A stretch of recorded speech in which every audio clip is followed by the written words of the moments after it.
ಓಂ ಅಜ್ಞಾನತಿಮಿರಾಂಧಸ್ಯ ಜ್ಞಾನಾಂಜನಶಲಾಕಯಾ ಚಕ್ಷುರುನ್ಮೀಲಿತಂ ಯೇನ ತಸ್ಮೈ ಶ್ರೀಗುರವೇ ನಮಃ.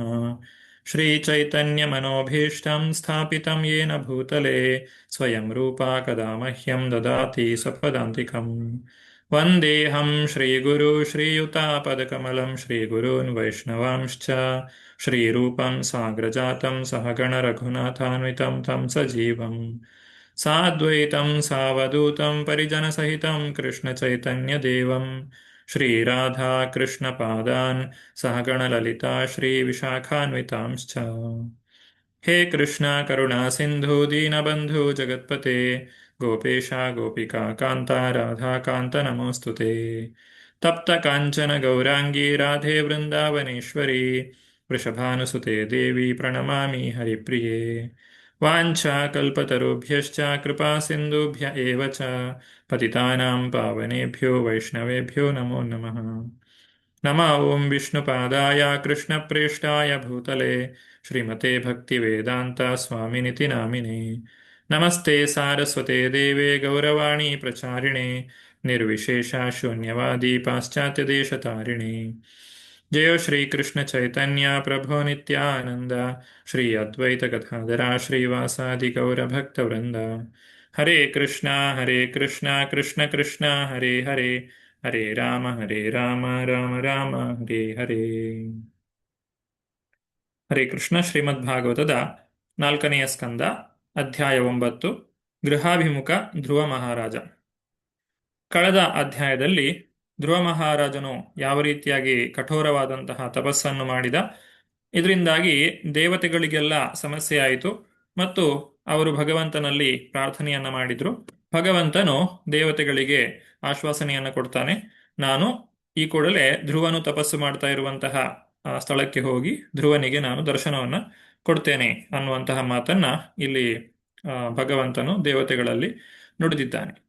ಈಗ ಮುಂದುವರಿಸ್ತಾ ಧ್ರುವ ಮಹಾರಾಜನು ಭಗವಂತನ ದರ್ಶನವನ್ನ ಪಡೆಯುವಂತಹದ್ದು ಮತ್ತು ಧ್ರುವ ಮಹಾರಾಜನು ಭಗವಂತನ ಕುರಿತಾಗಿ ಮಾಡುವಂತಹ ಪ್ರಾರ್ಥನೆ, ಇದನ್ನ ನಾವು ಇವತ್ತಿನ ಈ ತರಗತಿಯಲ್ಲಿ ನೋಡ್ಲಿಕ್ಕಿದ್ದೇವೆ. ಶ್ರೀಮದ್ ಭಾಗವತದ ಪುಸ್ತಕ ಇದ್ದವರು ದಯವಿಟ್ಟು ಪುಸ್ತಕವನ್ನ ತೆರೆಯಿರಿ.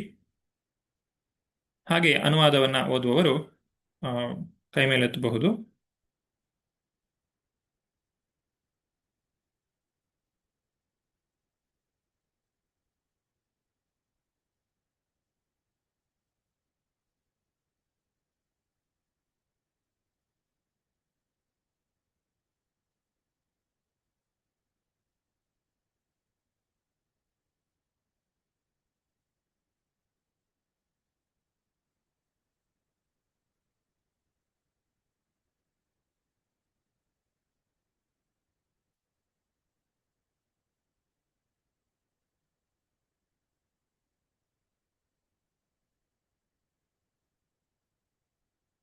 ನವಮೋಧ್ಯಾಯ ಗೃಹಾಭಿಮುಖ ಧ್ರುವ ಮಹಾರಾಜ. ಮೈತ್ರೇಯ ಮುನಿಗಳು ನುಡಿಯುವಂತಹ ಮಾತು. ಶ್ಲೋಕ 1. ತಾ ಏವ ಮುತ್ಸನ್ನ ಭಯ ಉರುಕ್ರಮೇ ಕೃತಾವನಾಮಾ ಪ್ರಯಯುಸ್ತ್ರಿವಿಷ್ಟಿಪಂ ಸಹಸ್ರಶೀರ್ಷಾಪಿ ತತೋ ಗುರತ್ಮತಾ ಮಧುರ್ವನಂ ಭೃತ್ಯಧಿದೃಕ್ಷಯಾ ಗತಃ.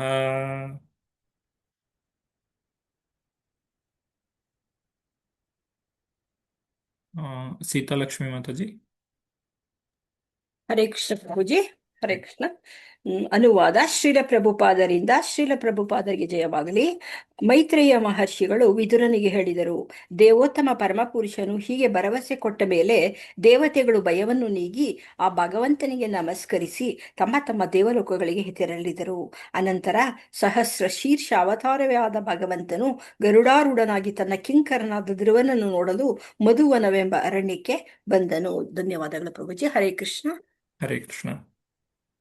ಧ್ರುವ ಮಹಾರಾಜನು ತಪಸ್ಸು ಮಾಡ್ತಾ ಇರುವಂತಹ ಸ್ಥಳ ಮಧುವನ, ವೃಂದಾವನದಲ್ಲಿ ಬರುವಂತಹ ಸ್ಥಳ.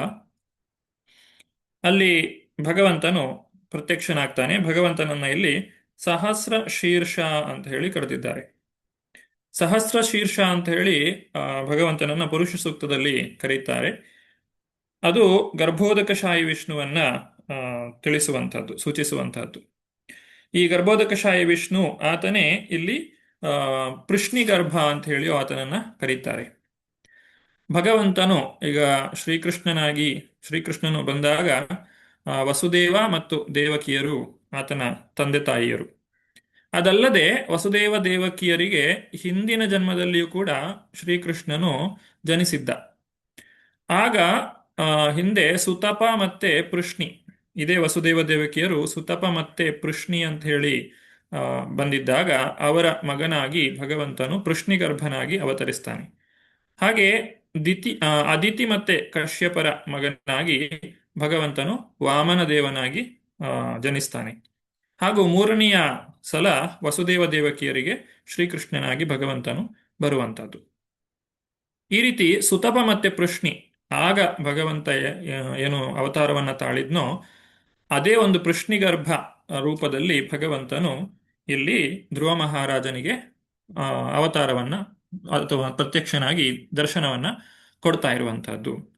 ಅಂದ್ರೆ ಇದನ್ನ ನಾವು ಹೇಗೆ ಅರ್ಥ ಮಾಡಿಕೊಳ್ಬಹುದು? ಪೃಶ್ನಿಗರ್ಭ ರೂಪದಲ್ಲಿ ಭಗವಂತನು ಮಾಡಿದಂತಹ ಒಂದು ಲೀಲೆ ಅಂತ ಹೇಳಿ ಇಲ್ಲಿ ಅರ್ಥ ಮಾಡಿಕೊಳ್ಬಹುದು. ಹೇಗೆ ಶ್ರೀಕೃಷ್ಣನು ಅನೇಕ ಲೀಲೆಗಳನ್ನ ಮಾಡಿದ್ದಾನೆ, ಶ್ರೀಕೃಷ್ಣನ ಬಹಳಷ್ಟು ಲೀಲೆಗಳು ನಮಗೆ ತಿಳಿದಿವೆ.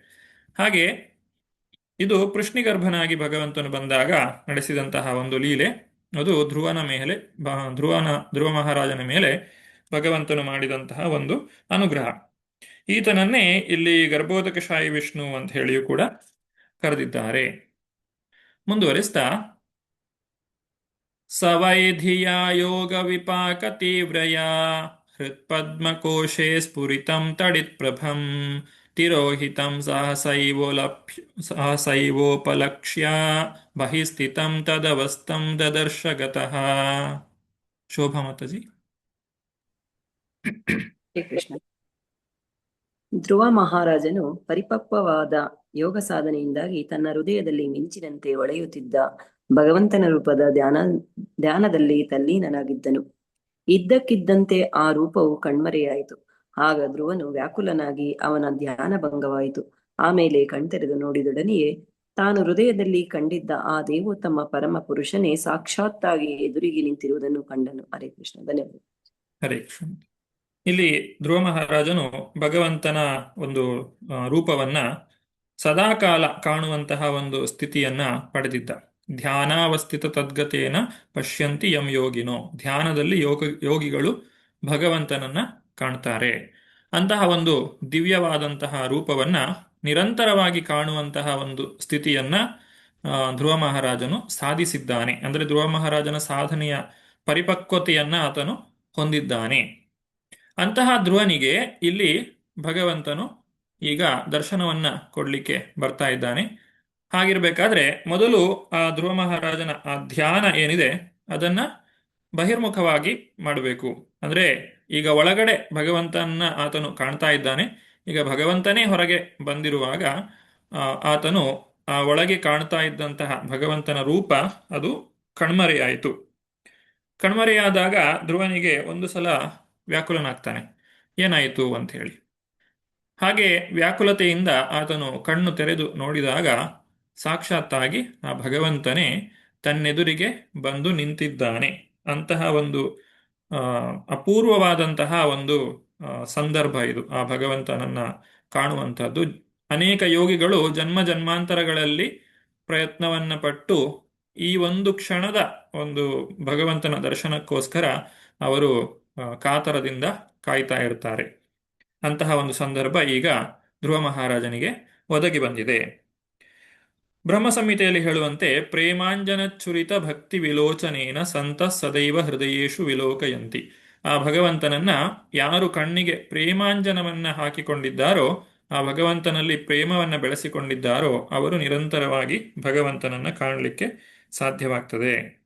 ಶ್ಯಾಮಸುಂದರನನ್ನ ಧ್ರುವ ಮಹಾರಾಜ ಮುಖಾಮುಖಿಯಾಗಿ ಕಾಣ್ತಾ ಇದ್ದಾನೆ.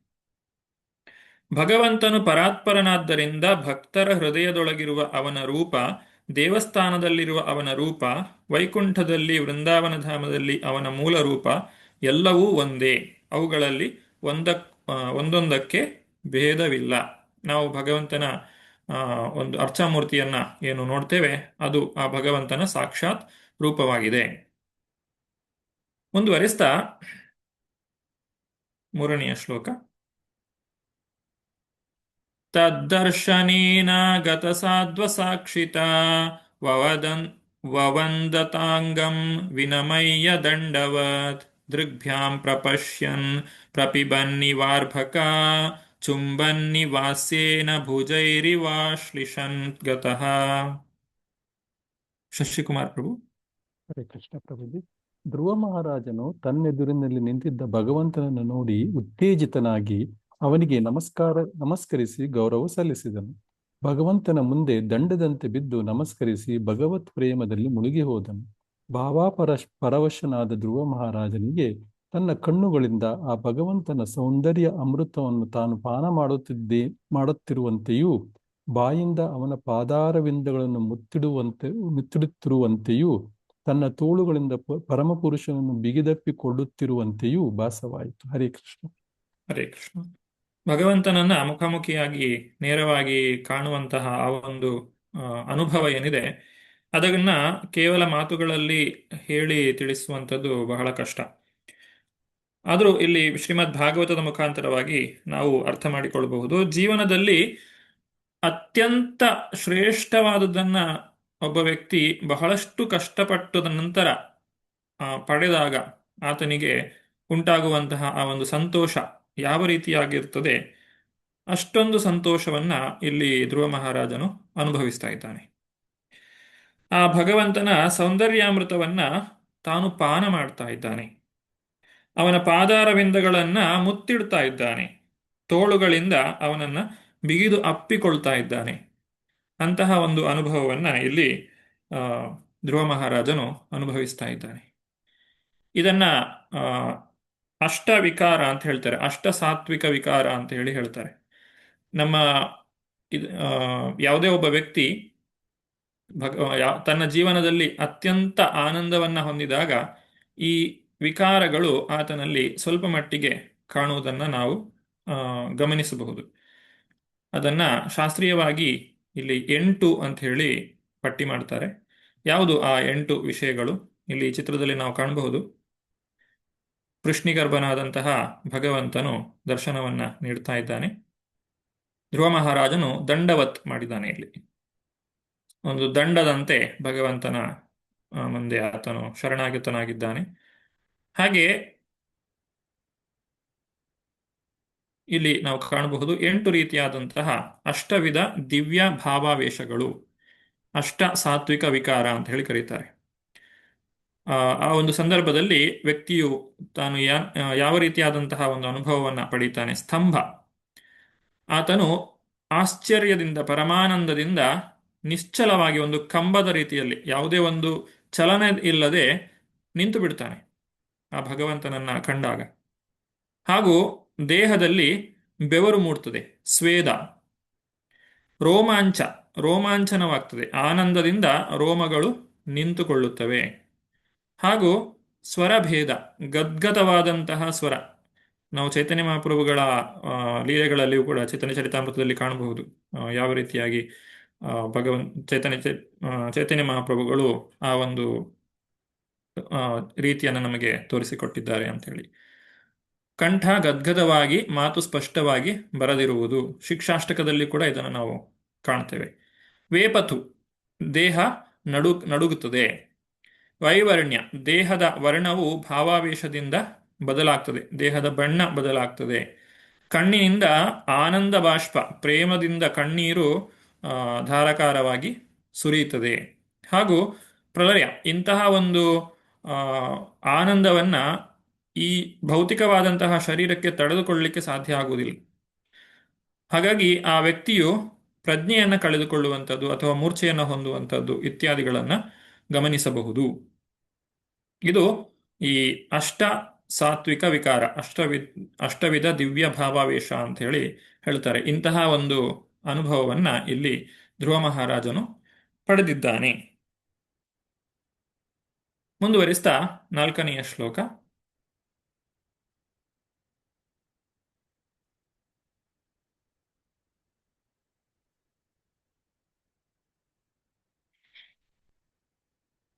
ಸಾತಂ ವಿವಕ್ಷಂತಮತದ್ವಿದಂ ಹರಿ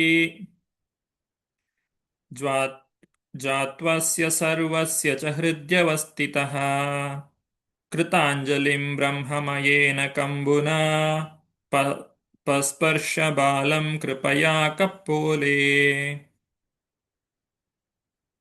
ರೂಪಶಂಕರ್ ಮಾತಾಜಿ. ಹರೇ ಕೃಷ್ಣ ಪ್ರಭುಜಿ. ಹರೇ ಕೃಷ್ಣ. ಧನ್ಯವಾದ. ಶ್ರೀಯಪ್ಪಪ್ಪ ಶ್ರೀಪಾದಕ್ಕೆ ಜಯವಾಗಲಿ. ಧ್ರುವ ಮಹಾರಾಜನು ಚಿಕ್ಕ ಹುಡುಗನಾಗಿದ್ದರು. ಅವನು ದೇವೋತ್ತಮ ಪರಮ ಪುರುಷನನ್ನು ಉಚಿತವಾದ ಮಾತುಗಳಲ್ಲಿ ಸ್ತೋತ್ರ ಮಾಡಬಯಸಿದನು. ಅವನು ಅನನುಭವಿಯಾದ್ದರಿಂದ ತಕ್ಷಣ ಅವನ ಬುದ್ಧಿಗೆ ಏನೂ ತೋಚಲಿಲ್ಲ. ಎಲ್ಲರ ಹೃದಯದಲ್ಲೂ ಇರುವ ದೇವೋತ್ತಮ ಪರಮ ಪುರುಷನು ಧ್ರುವ ಮಹಾರಾಜನ ಪೇಚಿನ ಪರಿಸ್ಥಿತಿಯನ್ನು ಅರಿಯಬಲ್ಲವನಾಗಿದ್ದನು. ನಿರ್ವಾಜ್ಯ ಕರುಣಾಪೂರ್ಣನಾದ ಭಗವಂತನು ತನ್ನ ಮುಂದೆ ಕೈ ಜೋಡಿಸಿ ನಿಂತಿದ್ದ ಧ್ರುವ ಮಹಾರಾಜನ ಹೊಣೆಯನ್ನು ಶಂಖದಿಂದ ಸ್ಪರ್ಶಿಸಿದನು. ಹರೇ ಕೃಷ್ಣ. ಧನ್ಯವಾದ. ಹರೇ ಕೃಷ್ಣ. ಈ ರೀತಿ ಆ ಭಗವಂತನು ಧ್ರುವ ಮಹಾರಾಜನ ಕಪೋಲವನ್ನ, ಕೆನ್ನೆಯನ್ನ ತನ್ನ ಶಂಖದಿಂದ ಸ್ಪರ್ಶ ಮಾಡ್ತಾನೆ. ಆ ರೀತಿಯಾಗಿ ಭಗವಂತನಿಂದ ಸ್ಪರ್ಶಿಸಲ್ಪಟ್ಟಂತಹ ಧ್ರುವ ಮಹಾರಾಜನು ತಾನು ಆ ಒಂದು ಭಗವಂತನನ್ನ ಸ್ತೋತ್ರ ಮಾಡುವಂತಹ ಶಕ್ತಿಯನ್ನ ಪಡೆಯುತ್ತಾನೆ. ಆ ಭಗವಂತನನ್ನ ಸ್ತೋತ್ರ ಮಾಡುವುದು ಕೂಡ ಭಗವಂತನ ಕೃಪೆಯಿಂದಲೇ ಸಾಧ್ಯ. ನಮ್ಮ ಶರೀರದಲ್ಲಿ ಯಾವುದೇ ಒಂದು ಅಂಗ ಕೆಲಸ ಮಾಡಬೇಕು ಅಂತ ಹೇಳಿದ್ರೆ ಅದಕ್ಕೆ ಆ ಭಗವಂತನ ಒಂದು ಅನುಗ್ರಹ ಬೇಕು. ಅವನ ಅನುಗ್ರಹ ಇಲ್ಲದೆ ಒಂದು ಹುಲ್ಲು ಕಡ್ಡಿಯೂ ಕೂಡ ಅಲುಗಾಡ್ಲಿಕ್ಕೆ ಸಾಧ್ಯ ಇಲ್ಲ. ಆ ರೀತಿ ಇರಬೇಕಾದ್ರೆ ಈ ಬಾಲಕನಾದಂತಹ ಧ್ರುವ ಮಹಾರಾಜನು 5 ವರ್ಷದ ಬಾಲಕ. ಅವನು ಭಗವಂತನನ್ನ ಸ್ತುತಿ ಮಾಡುವಂತಹ ಒಂದು ಶಕ್ತಿಯನ್ನ ಅಥವಾ ಅವಕಾಶವನ್ನ ಇಲ್ಲಿ ಭಗವಂತನಿಂದ ಪಡೆದಿದ್ದಾನೆ. ಭಾವಾರ್ಥದಲ್ಲಿ ಶ್ರೀಲ ಪ್ರಭುಪಾದರು ಬರೀತಾರೆ, ಭಗವಂತನನ್ನ ಗುಣಗಾನ ಮಾಡಲಿಕ್ಕೆ ಎಲ್ಲರೂ ಬಯಸ್ತಾರೆ, ಎಲ್ಲರೂ ಶ್ರವಣವನ್ನ ಮಾಡಲು ಬಯಸ್ತಾರೆ, ಹಾಗೂ ಅವನ ಗುಣಗಾನವನ್ನ ಕೊಂಡಾಡಲು ಕಾತರರಾಗಿರ್ತಾರೆ. ಪ್ರತಿಯೊಬ್ಬನ ಹೃದಯದಲ್ಲೂ ಇರುವ ದೇವೋತ್ತಮ ಪರಮಪುರುಷನು ತನ್ನನ್ನು ವರ್ಣಿಸಲು ಬೇಕಾದ ಬುದ್ಧಿಶಕ್ತಿಯನ್ನು ವಿಶೇಷವಾಗಿ ಭಕ್ತನಿಗೆ ನೀಡುತ್ತಾನೆ. ಹಾಗೂ ದೇವೋತ್ತಮ ಪರಮಪುರುಷನ ಬಗ್ಗೆ ಬರೆಯುವಾಗ ಅಥವಾ ಮಾತನಾಡುವಾಗ ಮಾತುಗಳು ಅಂತರಂಗದಲ್ಲಿ ನೆಲೆಸಿರುವ ಪರಮಾತ್ಮನ ಪ್ರೇರಣೆಯಿಂದಲೇ ಬರುತ್ತವೆ ಎಂದು ನಂಬಲಾಗಿದೆ. ಶ್ರೀಲ ಪ್ರಭುಪಾದರು ಅವರು ಬರೆದಂತಹ ಪುಸ್ತಕವನ್ನ ಅವರು ಓದ್ತಾ ಇದ್ರು. ಅವರು ನಮಗೆಲ್ಲರಿಗೂ ಹೇಳ್ತಾರೆ, ಎಲ್ಲರೂ ಈ ಪುಸ್ತಕಗಳನ್ನ ಪ್ರತಿನಿತ್ಯವೂ ಓದಬೇಕು ಅಂತ ಹೇಳಿ. ಹಾಗೆ ಹೇಳೋದು ಮಾತ್ರವಲ್ಲದೆ ಅವರು ಕೂಡ ಸ್ವತಃ ತಾವು ಬರೆದಂತಹ ಪುಸ್ತಕಗಳನ್ನ ಓದ್ತಾರೆ. ಆಗ ಅವರ ಶಿಷ್ಯರು ಕೇಳ್ತಾರೆ, ನೀವೇ ಬರೆದ ಪುಸ್ತಕವನ್ನ ನೀವ್ಯಾಕೆ ಓದ್ತಾ ಇದ್ದೀರಾ, ನೀವೇ ಬರೆದಿರೋದಲ್ವಾ ಅಂತ ಹೇಳಿ. ಆಗ ಪ್ರಭುಪಾದರು ಹೇಳ್ತಾರೆ, ಇದು ನನ್ನ ಮಾತುಗಳಲ್ಲ, ಇದು ಭಗವಂತನೇ ನೀಡಿರುವಂತಹದ್ದು, ಆ ಭಗವಂತನ ಪ್ರೇರಣೆಯಿಂದ ಬರೆದಿರುವಂತಹ ಪುಸ್ತಕ. ಹಾಗಾಗಿ ಇದನ್ನ ಎಲ್ಲರೂ ಕೂಡ ಓದಬೇಕು. ಪ್ರಭುಪಾದರು ಕೂಡ ಸ್ವತಃ ಈ ಪುಸ್ತಕಗಳನ್ನ ಅವರು ಓದ್ತಾ ಇದ್ರು. ಯಾಕಂದ್ರೆ ಇದು ಭಗವಂತನಿಂದ ಬಂದಿರುವಂತಹ ಮಾತುಗಳು. ಹೀಗೆ ಧ್ರುವ ಮಹಾರಾಜನು ಕೂಡ ಆ ಭಗವಂತನಿಂದ ಪ್ರೇರಿತನಾಗಿದ್ದಾನೆ. ಸತತವಾಗಿ ಭಗವಂತನ ದಿವ್ಯ ಪ್ರೇಮಪೂರ್ವಕ ಸೇವೆ ಸಲ್ಲಿಸುವವರಿಗೆ ತನ್ನ ಸೇವೆಗೈಯಲು ಮುಂದೇನು ಮಾಡಬೇಕು ಎಂಬುದನ್ನು ಭಗವಂತನು ಒಳಗಿನಿಂದಲೇ ಆಜ್ಞಾಪಿಸುತ್ತಾನೆ. ಭಗವಂತ ಯಾರು ಯಾವಾಗ ಭಗವಂತನ ಸೇವೆಯನ್ನ ಯಾವ ರೀತಿಯಾಗಿ ಮಾಡಬೇಕು ಅನ್ನೋದನ್ನ ಭಗವಂತನೇ ಪ್ರೇರಣೆಯನ್ನ ಕೊಡ್ತಾನೆ. ಭಕ್ತನು ತನಗೆ ಮುಂದೆ ಏನು ಮಾಡಬೇಕು ಅನ್ನುವುದರ ಬಗ್ಗೆ ಚಿಂತೆ ಮಾಡುವಂತಹ ಅಗತ್ಯ ಇಲ್ಲ. ಭಕ್ತನ ಒಂದು ಕಾರ್ಯ ಏನು ಅಂತ ಹೇಳಿದ್ರೆ, ತಾನು ಉತ್ತಮ ರೀತಿಯಲ್ಲಿ ಸಾಧನೆಯನ್ನ ಮಾಡಬೇಕು ಅನ್ನುವಂತಹ ಉದ್ದೇಶದಿಂದ ಗುರುಗಳ ಒಂದು ಉಪದೇಶದ ಪ್ರಕಾರವಾಗಿ ತಾನು ನಡೆದುಕೊಳ್ಳುವಂತಹದ್ದು. ಮತ್ತೆ ಉಳಿದದ್ದನ್ನೆಲ್ಲ ಆ ಭಗವಂತನೇ ನೋಡಿಕೊಳ್ತಾನೆ. ಧ್ರುವನ ಹಣೆಯ ಮೇಲೆ ತನ್ನ ಶಂಖವನ್ನ ಭಗವಂತನು ಸವರ್ತಾನೆ. ಇದನ್ನ ಬ್ರಹ್ಮಮಯ ಅಂತ ಹೇಳಿ ಕರೆದಿದ್ದಾರೆ. ಈ ದಿವ್ಯ ಪ್ರೇರಣೆ ಏನು ಭಗವಂತ ನೀಡಿದ್ದಾನೆ ಅದನ್ನ ಬ್ರಹ್ಮಮಯ ಅಂತ ಹೇಳಿದ್ದಾರೆ. ಹಾಗೂ ಇದರ ಮುಖಾಂತರವಾಗಿ ಬರುವಂತಹ ಧ್ವನಿ ಏನಿದೆ ಇದು ವೇದಘೋಷಕ್ಕೆ ಸಮಾನವಾಗಿದೆ. ಅಂದ್ರೆ ಇಲ್ಲಿ ಪ್ರಭುಪಾದರ ಈ ಪುಸ್ತಕ ಏನಿದೆ ನಾವು ಓದ್ತಾ ಇದ್ದೇವೆ, ಇದು ಕೂಡ ಬ್ರಹ್ಮಮಯವಾದದ್ದು, ಇದು ವೇದಘೋಷಕ್ಕೆ ಸಮಾನವಾಗಿರುವಂತಹದ್ದು. ಧ್ರುವ ಮಹಾರಾಜನು ಈಗ ಮುಂದಕ್ಕೆ ಭಗವಂತನ ಪ್ರಾರ್ಥನೆಯನ್ನ ಮಾಡಿದ್ದಾನೆ, ಅದನ್ನು ನಾವು ತಿಳಿದುಕೊಳ್ಳಿಕ್ಕಿದ್ದೇವೆ. ಇದೆಲ್ಲವೂ ಕೂಡ ವೇದಘೋಷಕ್ಕೆ ಸಮಾನವಾಗಿದೆ. ಇದು ಇಹಲೋಕದ ಸಾಮಾನ್ಯವಾದ ಸಾಧಾರಣ ಶಬ್ದ ಅಲ್ಲ. ಅದೇ ರೀತಿ ನಾವು ಹರೇ ಕೃಷ್ಣ ಮಹಾಮಂತ್ರವನ್ನ ಜಪ ಮಾಡ್ತೇವೆ, ಸಂಕೀರ್ತನೆ ಮಾಡ್ತೇವೆ. ಇದು ಸಾಧಾರಣವಾದದ್ದು ಅಂತ ಹೇಳಿ ಅನ್ನಿಸಬಹುದು. ನಾವು ಹರೇ ಕೃಷ್ಣ ಮಂತ್ರವನ್ನು ಕೂಡ ಆ, ಈ ಅಕ್ಷರಗಳ ಮುಖಾಂತರವಾಗಿ ಪುಸ್ತಕದಲ್ಲಿ ಬರೀಬಹುದು, ಅದು ಕೂಡ ವರ್ಣಮಾಲೆಯಲ್ಲಿ ಅದನ್ನು ತಿಳಿಸಬಹುದು. ಆದರೂ ಕೂಡ ಅದು ಐಹಿಕವಲ್ಲ, ಅದು ಲೌಕಿಕವಲ್ಲ, ಅದು ಆಧ್ಯಾತ್ಮಿಕವಾಗಿರುವಂತಹದ್ದು. ಈ ರೀತಿ ಹೇಗೆ ನಾವು ಭಗವಂತನ ಅರ್ಚಾ ವಿಗ್ರಹ ಅದನ್ನು ಕಲ್ಲಿನಿಂದ ಮಾಡಿರಬಹುದು, ಮಣ್ಣಿನಿಂದ ಮಾಡಿರಬಹುದು, ಅಥವಾ ಆ, ಲೋಹದಿಂದ ಮಾಡಿರಬಹುದು. ಆದರೆ ಅದು ಆ ಒಂದು ಭೌತಿಕವಾದಂತಹ ವಸ್ತುವಾಗಿ ನಾವು ಅದನ್ನು ಕಾಣುವುದಿಲ್ಲ, ಬದಲಾಗಿ ಅದು ಭಗವಂತನ ದಿವ್ಯ ರೂಪವಾಗಿದೆ ಅಂತ ಹೇಳಿ ನಾವು ತಿಳ್ಕೊಳ್ತೇವೆ. ಅದೇ ಆ ರೀತಿಯಾಗಿಯೇ ಇಲ್ಲಿ ಈ ಒಂದು ಶಬ್ದ, ಇದು ವೇದಘೋಷಕ್ಕೆ ಸಮಾನವಾದಂತಹ ಶಬ್ದವನ್ನ ನಾವು ತಿಳಿದುಕೊಳ್ತಾ ಇದ್ದೇವೆ. ಮುಂದುವರಿಸ್ತಾ, ಸ ವೈ ತದೈವ ಪ್ರತಿಪಾದಿತಾಂ ಗಿರಂ ದೈವೀಂ ಪ್ರತಿಜ್ಞಾತ ಪರಾತ್ಮ ನಿರ್ಣಯ ತಂ ಭಕ್ತಿಭಾವೋಭ್ಯಗೃಣಾದ ಸತ್ವರಂ ಪರಿಶ್ರುತೋರುಶ್ರವಸಂ ಧ್ರುವಕ್ಷಿತಿಃ. ಸೀತಾಲಕ್ಷ್ಮಿ ಮಾತಾಜಿ. ಹರೇ ಕೃಷ್ಣ. ಅನುವಾದ. ಆಗ ಧ್ರುವ ಮಹಾರಾಜನಿಗೆ ವೇದಾರ್ಥಗಳೆಲ್ಲ ತಿಳಿಯಿತು. ಪರಮ ಸತ್ಯವನ್ನು ಅರಿತನು. ಪರಮ ಸತ್ಯ ಮತ್ತು ಜೀವಿಗಳಿಗೂ ಇರುವ ಸಂಬಂಧವನ್ನು ಸಂಪೂರ್ಣವಾಗಿ ಅರಿತನು. ಕೀರ್ತಿವಂತನೂ ಪ್ರಳಯ ಕಾಲದಲ್ಲಿಯೂ ನಾಶ ಹೊಂದದ ಒಂದು ಲೋಕವನ್ನು ಪಡೆಯುವಂತವನೂ ಆದ ಧ್ರುವನು ಭಗವಂತನಿಗೆ ಭಕ್ತಿ ಸೇವೆಯನ್ನು ವಿಧಿ ವಿಹಿತವಾಗಿ ಸಲ್ಲಿಸುವ ರೀತಿಯಲ್ಲಿ ವಿವೇಚನಾಪೂರ್ವಕವಾಗಿ ಪ್ರಾರ್ಥಿಸಿದನು. ಹರೇ ಕೃಷ್ಣ. ಹರೇ ಕೃಷ್ಣ. ಇಲ್ಲಿ 3 ಮುಖ್ಯವಾದಂತಹ ವಿಚಾರಗಳಿವೆ. ಧ್ರುವ ಮಹಾರಾಜನಿಗೆ ವೇದಾರ್ಥಗಳೆಲ್ಲ ತಿಳಿಯಿತು. ವೇದೈಶ್ಚ ಸರ್ವೈರಹಮೇವ ವೇದ್ಯ. ವೇದಗಳಿಂದ ಅರ್ಥ ಮಾಡಿಕೊಳ್ಳಬೇಕಾಗಿರುವಂಥದ್ದು ಭಗವಂತನನ್ನ. ಇಲ್ಲಿ ಧ್ರುವ ಮಹಾರಾಜ ಭಗವಂತನನ್ನು ಪಡೆದಿದ್ದಾನೆ, ಆದ್ರಿಂದ ಅವನಿಗೆ ವೇದದ ಸಂಪೂರ್ಣ ಅರ್ಥ ತಿಳಿದಿದೆ. ಪರಮ ಸತ್ಯವನ್ನ ಅವನು ಅರಿತಿದ್ದಾನೆ. ಹಾಗೂ ಪರಮ ಸತ್ಯ ಮತ್ತು ಜೀವಿಗಳಿಗೆ ಇರುವ ಸಂಬಂಧವನ್ನು ಕೂಡ ಅವನು ಸಂಪೂರ್ಣವಾಗಿ ಅರಿತಿದ್ದಾನೆ. ಹೀಗೆ 3 ರೀತಿಯಾಗಿ, ಮೊದಲನೇದು ವೇದಗಳನ್ನ ಅರಿತಿದ್ದಾನೆ, ಎರಡನೇದು ಭಗವಂತನನ್ನ ಅರಿತಿದ್ದಾನೆ, ಮೂರನೇದು ಭಗವಂತನಿಗೂ ಜೀವಿಗಳಿಗೂ ಇರುವ ಸಂಬಂಧವನ್ನ ಅವನು ಅರಿತಿದ್ದಾನೆ, ಹಾಗೂ ಕೊನೆಯದಾಗಿ ಅವನು ಧ್ರುವಲೋಕವನ್ನ ಪಡೆದಿದ್ದಾನೆ ಅನ್ನುವುದನ್ನ ಇಲ್ಲಿ ನಾವು ಅರ್ಥ ಮಾಡಿಕೊಳ್ಳಬಹುದು. ಇಲ್ಲಿ ಧ್ರುವ ಮಹಾರಾಜ ಯಾವುದೇ ಶಾಲೆಗೆ, ಗುರುವಿನ ಬಳಿಗೆ ಹೋಗಲಿಲ್ಲ. ನಾವು ಸಾಮಾನ್ಯವಾಗಿ ಶಿಕ್ಷಣವನ್ನು ಪಡೆಯುವ ರೀತಿಯಲ್ಲಿ ಧ್ರುವ ಮಹಾರಾಜ ಶಿಕ್ಷಣವನ್ನ ಪಡೆಯಲಿಲ್ಲ. ಆದರೆ ಭಗವಂತನು ಪ್ರತ್ಯಕ್ಷನಾಗಿದ್ದಾನೆ. ಅವನ ಒಂದು ಸೇವೆಯಿಂದಾಗಿ, ಅವನು ನಡೆಸಿರುವಂತಹ ಸಾಧನೆಯಿಂದಾಗಿ ಭಗವಂತನು ಪ್ರಸನ್ನನಾಗಿದ್ದಾನೆ. ಶಂಖವನ್ನ ಅವನ ಹಣೆಯ ಮೇಲೆ ಸವರಿದ್ದಾನೆ. ಈ ಕಾರಣದಿಂದಾಗಿ ಧ್ರುವನು ಸಂಪೂರ್ಣ ಜ್ಞಾನವನ್ನ ಪಡೆದಿದ್ದಾನೆ.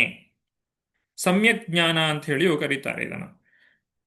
ಈ ರೀತಿಯಾಗಿ ಭಗವಂತನ ಸೇವೆಯನ್ನು ಮಾಡುವುದನ್ನೇ ಇಲ್ಲಿ ಭಕ್ತಿ ಸೇವೆ ಅಥವಾ ಭಕ್ತಿ ಯೋಗ ಅಂತ ಹೇಳಿ ಕರೆದಿದ್ದಾರೆ. ಇನ್ನು ಮುಂದಿನ ಶ್ಲೋಕಗಳಲ್ಲಿ ನಾವು ನೋಡ್ತೇವೆ, ಧ್ರುವ ನಕ್ಷತ್ರ ಅನ್ನುವಂತಹ ಒಂದು ಲೋಕವನ್ನೇ ಭಗವಂತನು ಧ್ರುವ ಮಹಾರಾಜನಿಗೆ ನೀಡ್ತಾನೆ. ಇದು ಆಧ್ಯಾತ್ಮಿಕ ಲೋಕಕ್ಕೆ ಸಂಬಂಧಪಟ್ಟಿರುವಂತಹ ಲೋಕ. ಬ್ರಹ್ಮಾಂಡವೇ ನಾಶವಾದ್ರೂ ಕೂಡ ಈ ಧ್ರುವಲೋಕ ಅದು ನಾಶ ಆಗುವುದಿಲ್ಲ. ಇನ್ನು ಮುಂದಿನ 6ನೆಯ ಶ್ಲೋಕದಿಂದ ಧ್ರುವ ಮಹಾರಾಜನು ಭಗವಂತನ ಕುರಿತಾಗಿ ಪ್ರಾರ್ಥನೆಯನ್ನ ಮಾಡುವಂತಹದ್ದು. ಧ್ರುವನ ಪ್ರಾರ್ಥನೆ. ಈ ಮೊದಲನೆಯ ಶ್ಲೋಕ ಏನಿದೆ, ಇದು ಬಹಳ ಮುಖ್ಯವಾದಂತಹ ಶ್ಲೋಕ. ಅನೇಕ ಪ್ರವಚನಗಳಲ್ಲಿ ಪ್ರಭುಪಾದರು ಈ ಒಂದು ಶ್ಲೋಕವನ್ನ ತಿಳಿಸಿದ್ದಾರೆ. ಹಾಗೆ ಅನೇಕ ಭಕ್ತರು ಈ ಶ್ಲೋಕವನ್ನ ಪ್ರವಚನವನ್ನು ನೀಡುವ ಮೊದಲು ಮಂಗಳಾಚರಣೆಯ ಜೊತೆಗೂ ಕೂಡ ಸೇರಿಸಿಕೊಳ್ಳುತ್ತಾರೆ. ಯಾವ ರೀತಿಯಾಗಿ ನಮ್ಮೊಳಗಿದ್ದುಕೊಂಡು ಭಗವಂತನು ನಮ್ಮನ್ನ ಉತ್ತಮ ರೀತಿಯಲ್ಲಿ ಕಾರ್ಯವನ್ನು ಮಾಡುವ ಹಾಗೆ ಪ್ರೇರೇಪಿಸ್ತಾನೆ ಅನ್ನುವುದನ್ನ ತಿಳಿಸುವಂತಹ ಒಂದು ಶ್ಲೋಕ. ಭಗವಂತನನ್ನ ಸಾಕ್ಷಾತ್ತಾಗಿ ಕಂಡಂತಹ ಧ್ರುವ ಮಹಾರಾಜ ಏನು ಮಾಡಬೇಕು ಅನ್ನುವುದನ್ನ ಅರಿಯದೇ ಇದ್ದಾಗ ಭಗವಂತ ಹೇಗೆ ಆತನಿಗೆ ಒಳಗಿನಿಂದಲೇ ಪ್ರೇರಣೆಯನ್ನು ನೀಡಿದ ಅನ್ನುವುದನ್ನ ತಿಳಿಸುವಂತಹ ಈ ಶ್ಲೋಕ. ಯೋ ಅಂತ ಪ್ರವಿಶ್ಯ ಮಮ ವಾಚಮಿಮಾಂ ಪ್ರಸುಪ್ತಾಂ ಸಂಜೀವಯತ್ಯ ಕಿಲ ಶಕ್ತಿಧರ ಸ್ವಧಾಮ್ನ ಅನ್ಯಾಂಶ್ಚ ಹಸ್ತಚರಣ ಶ್ರವಣಾತ್ವಗಾದೀನ್ ಪ್ರಾಣಾನ್ ನಮೋ ಭಗವತೆ ಪುರುಷಾಯ ತುಭ್ಯಂ. ಶೋಭಯನ್ ಮಾತಾಜಿ. ಹರೇ ಕೃಷ್ಣ. ಧ್ರುವ ಮಹಾರಾಜನು ಹೇಳಿದನು, ಪ್ರಿಯ ಪ್ರಭುವೇ, ನೀನು ಸರ್ವಶಕ್ತನು. ನನ್ನೊಳಗೆ ಪ್ರವೇಶಿಸಿದ ಮೇಲೆ ನೀನು ನನ್ನ ಸುಪ್ತ ಇಂದ್ರಿಯಗಳನ್ನೆಲ್ಲ, ನನ್ನ ಕೈಗಳು, ಕಾಲುಗಳು, ಕಿವಿಗಳು, ಸ್ಪರ್ಶೇಂದ್ರಿಯ, ಪ್ರಾಣವಾಯು ಮತ್ತು ಮುಖ್ಯವಾಗಿ ನನ್ನ ವಾಕ್ ಶಕ್ತಿಗಳನ್ನೆಲ್ಲ ಚೇತನಗೊಳಿಸಿದೆ. ನಿನಗೆ ಗೌರವಪೂರ್ವಕ ನಮಸ್ಕಾರ ಮಾಡುತ್ತೇನೆ. ಧನ್ಯವಾದ. ಹರೇ ಕೃಷ್ಣ. ಇಲ್ಲಿ ಪರಮಾತ್ಮನು ಶರೀರದಲ್ಲಿ ಇರುವವರೆಗೆ ಮಾತ್ರ ಈ ಶರೀರವು ಕಾರ್ಯವನ್ನ ಮಾಡಲಿಕ್ಕೆ ಸಾಧ್ಯ. ಆ ಪರಮಾತ್ಮನ ಜೊತೆಗೆ ಜೀವಾತ್ಮನು ಹೊರಟು ಹೋದ ಮೇಲೆ ಆ ಶರೀರವನ್ನ ಹೆಣ ಅಂತ ಹೇಳಿ ಕರಿತೇವೆ. ಅದು ಯಾವುದೇ ಒಂದು ಜೀವಿಯ ಕಾರ್ಯಗಳನ್ನ ಮಾಡಲಿಕ್ಕೆ ಸಾಧ್ಯ ಇಲ್ಲ. ಜೀವ ಇದೆ ಅನ್ನುವಂತಹ ಯಾವುದೇ ಲಕ್ಷಣವನ್ನ ಹೊಂದಲಿಕ್ಕೆ ಸಾಧ್ಯ ಇಲ್ಲ. ಹಾಗಾಗಿ ಇಲ್ಲಿ ಹೇಳ್ತಾರೆ, ಸಾಕ್ಷಾತ್ತಾಗಿ ಪರಮಪುರುಷನನ್ನ ಸಾಕ್ಷಾತ್ಕಾಗಿ ನೋಡುವ ಮುನ್ನ ಮತ್ತು ಅನಂತರ ತನ್ನಲ್ಲಿ ಆಗಿರುವಂತಹ ವ್ಯತ್ಯಾಸವನ್ನ ಧ್ರುವ ಮಹಾರಾಜನು ಅತಿ ಸುಲಭವಾಗಿ ಅರಿಯಬಲ್ಲವನಾಗಿದ್ದನು. ಭಗವಂತನ ಒಂದು ಪ್ರೇರಣೆ ಇಲ್ಲದೆ ಇದ್ರೆ ನಮ್ಮ ಶಕ್ತಿಗಳು, ನಮ್ಮ ಒಂದು ಏನೆಲ್ಲ ಪರಿಕರಗಳು ಇದೆ, ಯಾವುದೆಲ್ಲ ವಸ್ತುಗಳನ್ನು ನಾವು ಕಣ್ಣು, ಕಿವಿ, ಕೈ, ಕಾಲು ಇವುಗಳನ್ನ ಭಗವಂತನ ಸೇವೆಯಲ್ಲಿ ಏನು ಉಪಯೋಗಿಸ್ತೇವೆ ಅಥವಾ ಯಾವುದೇ ಒಂದು ಕಾರ್ಯವನ್ನ ಮಾಡಲಿಕ್ಕೆ ಉಪಯೋಗಿಸ್ತೇವೆ, ಅದೆಲ್ಲ ಸುಪ್ತವಾಗಿರ್ತದೆ. ಯಾವಾಗ ವ್ಯಕ್ತಿಯು ಆಧ್ಯಾತ್ಮಿಕವಾಗಿ ನೆಲೆಗೊಳ್ಳುತ್ತಾನೋ ಆಗ ಅದು ಭಗವಂತನ ಸೇವೆಯಲ್ಲಿ ತೊಡಗುತ್ತದೆ. ಇಲ್ಲ ಅಂತ ಹೇಳಿದ್ರೆ ಅವನು ಒಂದು ಸತ್ತವನ ಅಥವಾ ದೆವ್ವದ ಚಟುವಟಿಕೆಗೆ ಆತನ ಕಾರ್ಯಗಳು ಸಮಾನ ಅಂತ ಹೇಳಿ ಭಕ್ತಿ ವಿನೋದ ಠಾಕೂರರು ಒಂದು ಕೀರ್ತನೆಯಲ್ಲಿ ಹಾಡಿದ್ದಾರೆ. ಓ ಜೀವಿಯೇ ಎದ್ದೇಳು, ಇನ್ನೆಷ್ಟು ಕಾಲ ಮಾಯೆಯ ತೊಡೆಯ ಮೇಲೆ ನಿದ್ರೆ ಮಾಡುತ್ತೀಯೇ? ಈಗ ನಿನಗೆ ಮನುಷ್ಯ ಜನ್ಮ ದೊರಕಿದೆ, ಎದ್ದು ನಿನ್ನನ್ನು ಸಾಕ್ಷಾತ್ಕರಿಸಿಕೊಳ್ಳಲು ಪ್ರಯತ್ನಿಸು. ಏಳು, ಎದ್ದೇಳು, ನಿನಗೆ ಮನುಷ್ಯ ಜನ್ಮ ಸಿಕ್ಕಿರುವುದು ಒಂದು ವರ, ಈಗ ನಿನ್ನನ್ನು ಸಾಕ್ಷಾತ್ಕರಿಸಿಕೋ ಎಂದು ಘೋಷಿಸುತ್ತವೆ. ಇನ್ನು ಮುಂದುವರಿಸ್ತಾ ಧ್ರುವ ಮಹಾರಾಜನಿಗೆ ತನ್ನಲ್ಲಿ ಆದಂತಹ ಈ ಬದಲಾವಣೆ ಏನಿದೆ ಅದು ಭಗವಂತನ ಕೃಪೆಯಿಂದಲೇ ಆಗಿರುವಂಥದ್ದು ಅಂತ ಹೇಳಿ ಆತನು ಅರ್ಥ ಮಾಡಿಕೊಳ್ತಾನೆ. ಹಾಗೂ ಇಲ್ಲಿ ಶ್ಲೋಕದಲ್ಲಿ ಸ್ವಧಾಮ್ನ ಅನ್ನುವಂತಹ ಪದ ಇದೆ. ಇದಕ್ಕೆ ಅರ್ಥ ಆಧ್ಯಾತ್ಮಿಕ ಶಕ್ತಿ ಅಂತ ಹೇಳಿ. ಸಂಜೀವ ಯತ್ಯಕಿಲ ಶಕ್ತಿಧರ ಸ್ವಧಾಮ್ನ. ಭಗವಂತನು ತನ್ನ ಆಧ್ಯಾತ್ಮಿಕ ಶಕ್ತಿಯಿಂದ ಆ ಒಂದು ಧ್ರುವ ಮಹಾರಾಜನಿಗೆ ಆ ಒಂದು ಶಕ್ತಿಯನ್ನ ಕೊಟ್ಟಿದ್ದಾನೆ. ಹಾಗೆ ನಾವು ಹರೇ ಕೃಷ್ಣ ಮಂತ್ರದಲ್ಲಿ ಹರೇ ಅನ್ನುವಂತಹ ಪದ ಇದೆ. ಅದು ಕೂಡ ಇದೇ ರೀತಿಯಾಗಿ ಸ್ವಧಾಮ್ನ. ಹರೇ ಅಂತ ಹೇಳಿದ್ರೆ ಭಗವಂತನ ಆಧ್ಯಾತ್ಮಿಕ ಶಕ್ತಿಯನ್ನ ತಿಳಿಸ್ತದೆ. ಕೃಷ್ಣ ಮತ್ತೆ ರಾಮ ಭಗವಂತನ ಹೆಸರಾಗಿದೆ. ಹೀಗೆ ಹರೇ ಅನ್ನುವಂಥದ್ದು ಇಲ್ಲಿ ಸ್ವಧಾಮ್ನ ಅನ್ನುವಂತಹ ಪದವನ್ನ ಸಂಬೋಧಿಸ್ತದೆ. ಹಾಗೂ ಭಗವಂತನನ್ನ ಪಡೆಯುವಂತಹ ವಿಧಾನ ಯಾವುದು? ಸೇವೋನ್ಮುಖೇಹಿ ಜಿಹ್ವಾದೌ. ಯಾರು ಭಗವಂತನ ಸೇವೆಯನ್ನ ಮೊದಲು ನಾಲಿಗೆಯಿಂದ ಪ್ರಾರಂಭಿಸುವಂಥದ್ದು, ಭಗವಂತನ ಕುರಿತಾಗಿ ನಾಮ ಜಪವನ್ನು ಮಾಡುವುದು, ಸಂಕೀರ್ತನೆಯನ್ನ ಮಾಡುವಂತಹದ್ದು, ಇದರಿಂದ ನಮ್ಮ ಒಂದು ಭಕ್ತಿ ಸೇವೆ ಪ್ರಾರಂಭವಾಗ್ತದೆ. ಹಾಗೆ ಆ ಭಗವಂತನ ಒಂದು ಗುಣಗಾನವನ್ನ, ಸ್ತುತಿಯನ್ನ ಮಾಡಿದಾಗ ವ್ಯಕ್ತಿಯ ಎಲ್ಲ ಇಂದ್ರಿಯಗಳು ಪರಿಶುದ್ಧವಾಗ್ತವೆ. ನಾವು ಮಾಡುವಂತಹ ಬೇರೆ ಬೇರೆ ಕಾರ್ಯಗಳಿಂದ ನಮಗೆ ಕರ್ಮಗಳು ಬರ್ತವೆ, ಅದರಿಂದ ಉತ್ತಮ ಫಲ ಅಥವಾ ಕೆಟ್ಟ ಫಲಗಳು ಬರಬಹುದು. ಆದರೆ ಯಾವಾಗ ನಾವು ಈ ಇಂದ್ರಿಯಗಳನ್ನ ಭಗವಂತನ ಒಂದು ಸೇವೆಯಲ್ಲಿ ತೊಡಗಿಸ್ತೇವೆ ಆಗ ನಮ್ಮ ಇಂದ್ರಿಯಗಳು ಶುದ್ಧವಾಗ್ತವೆ.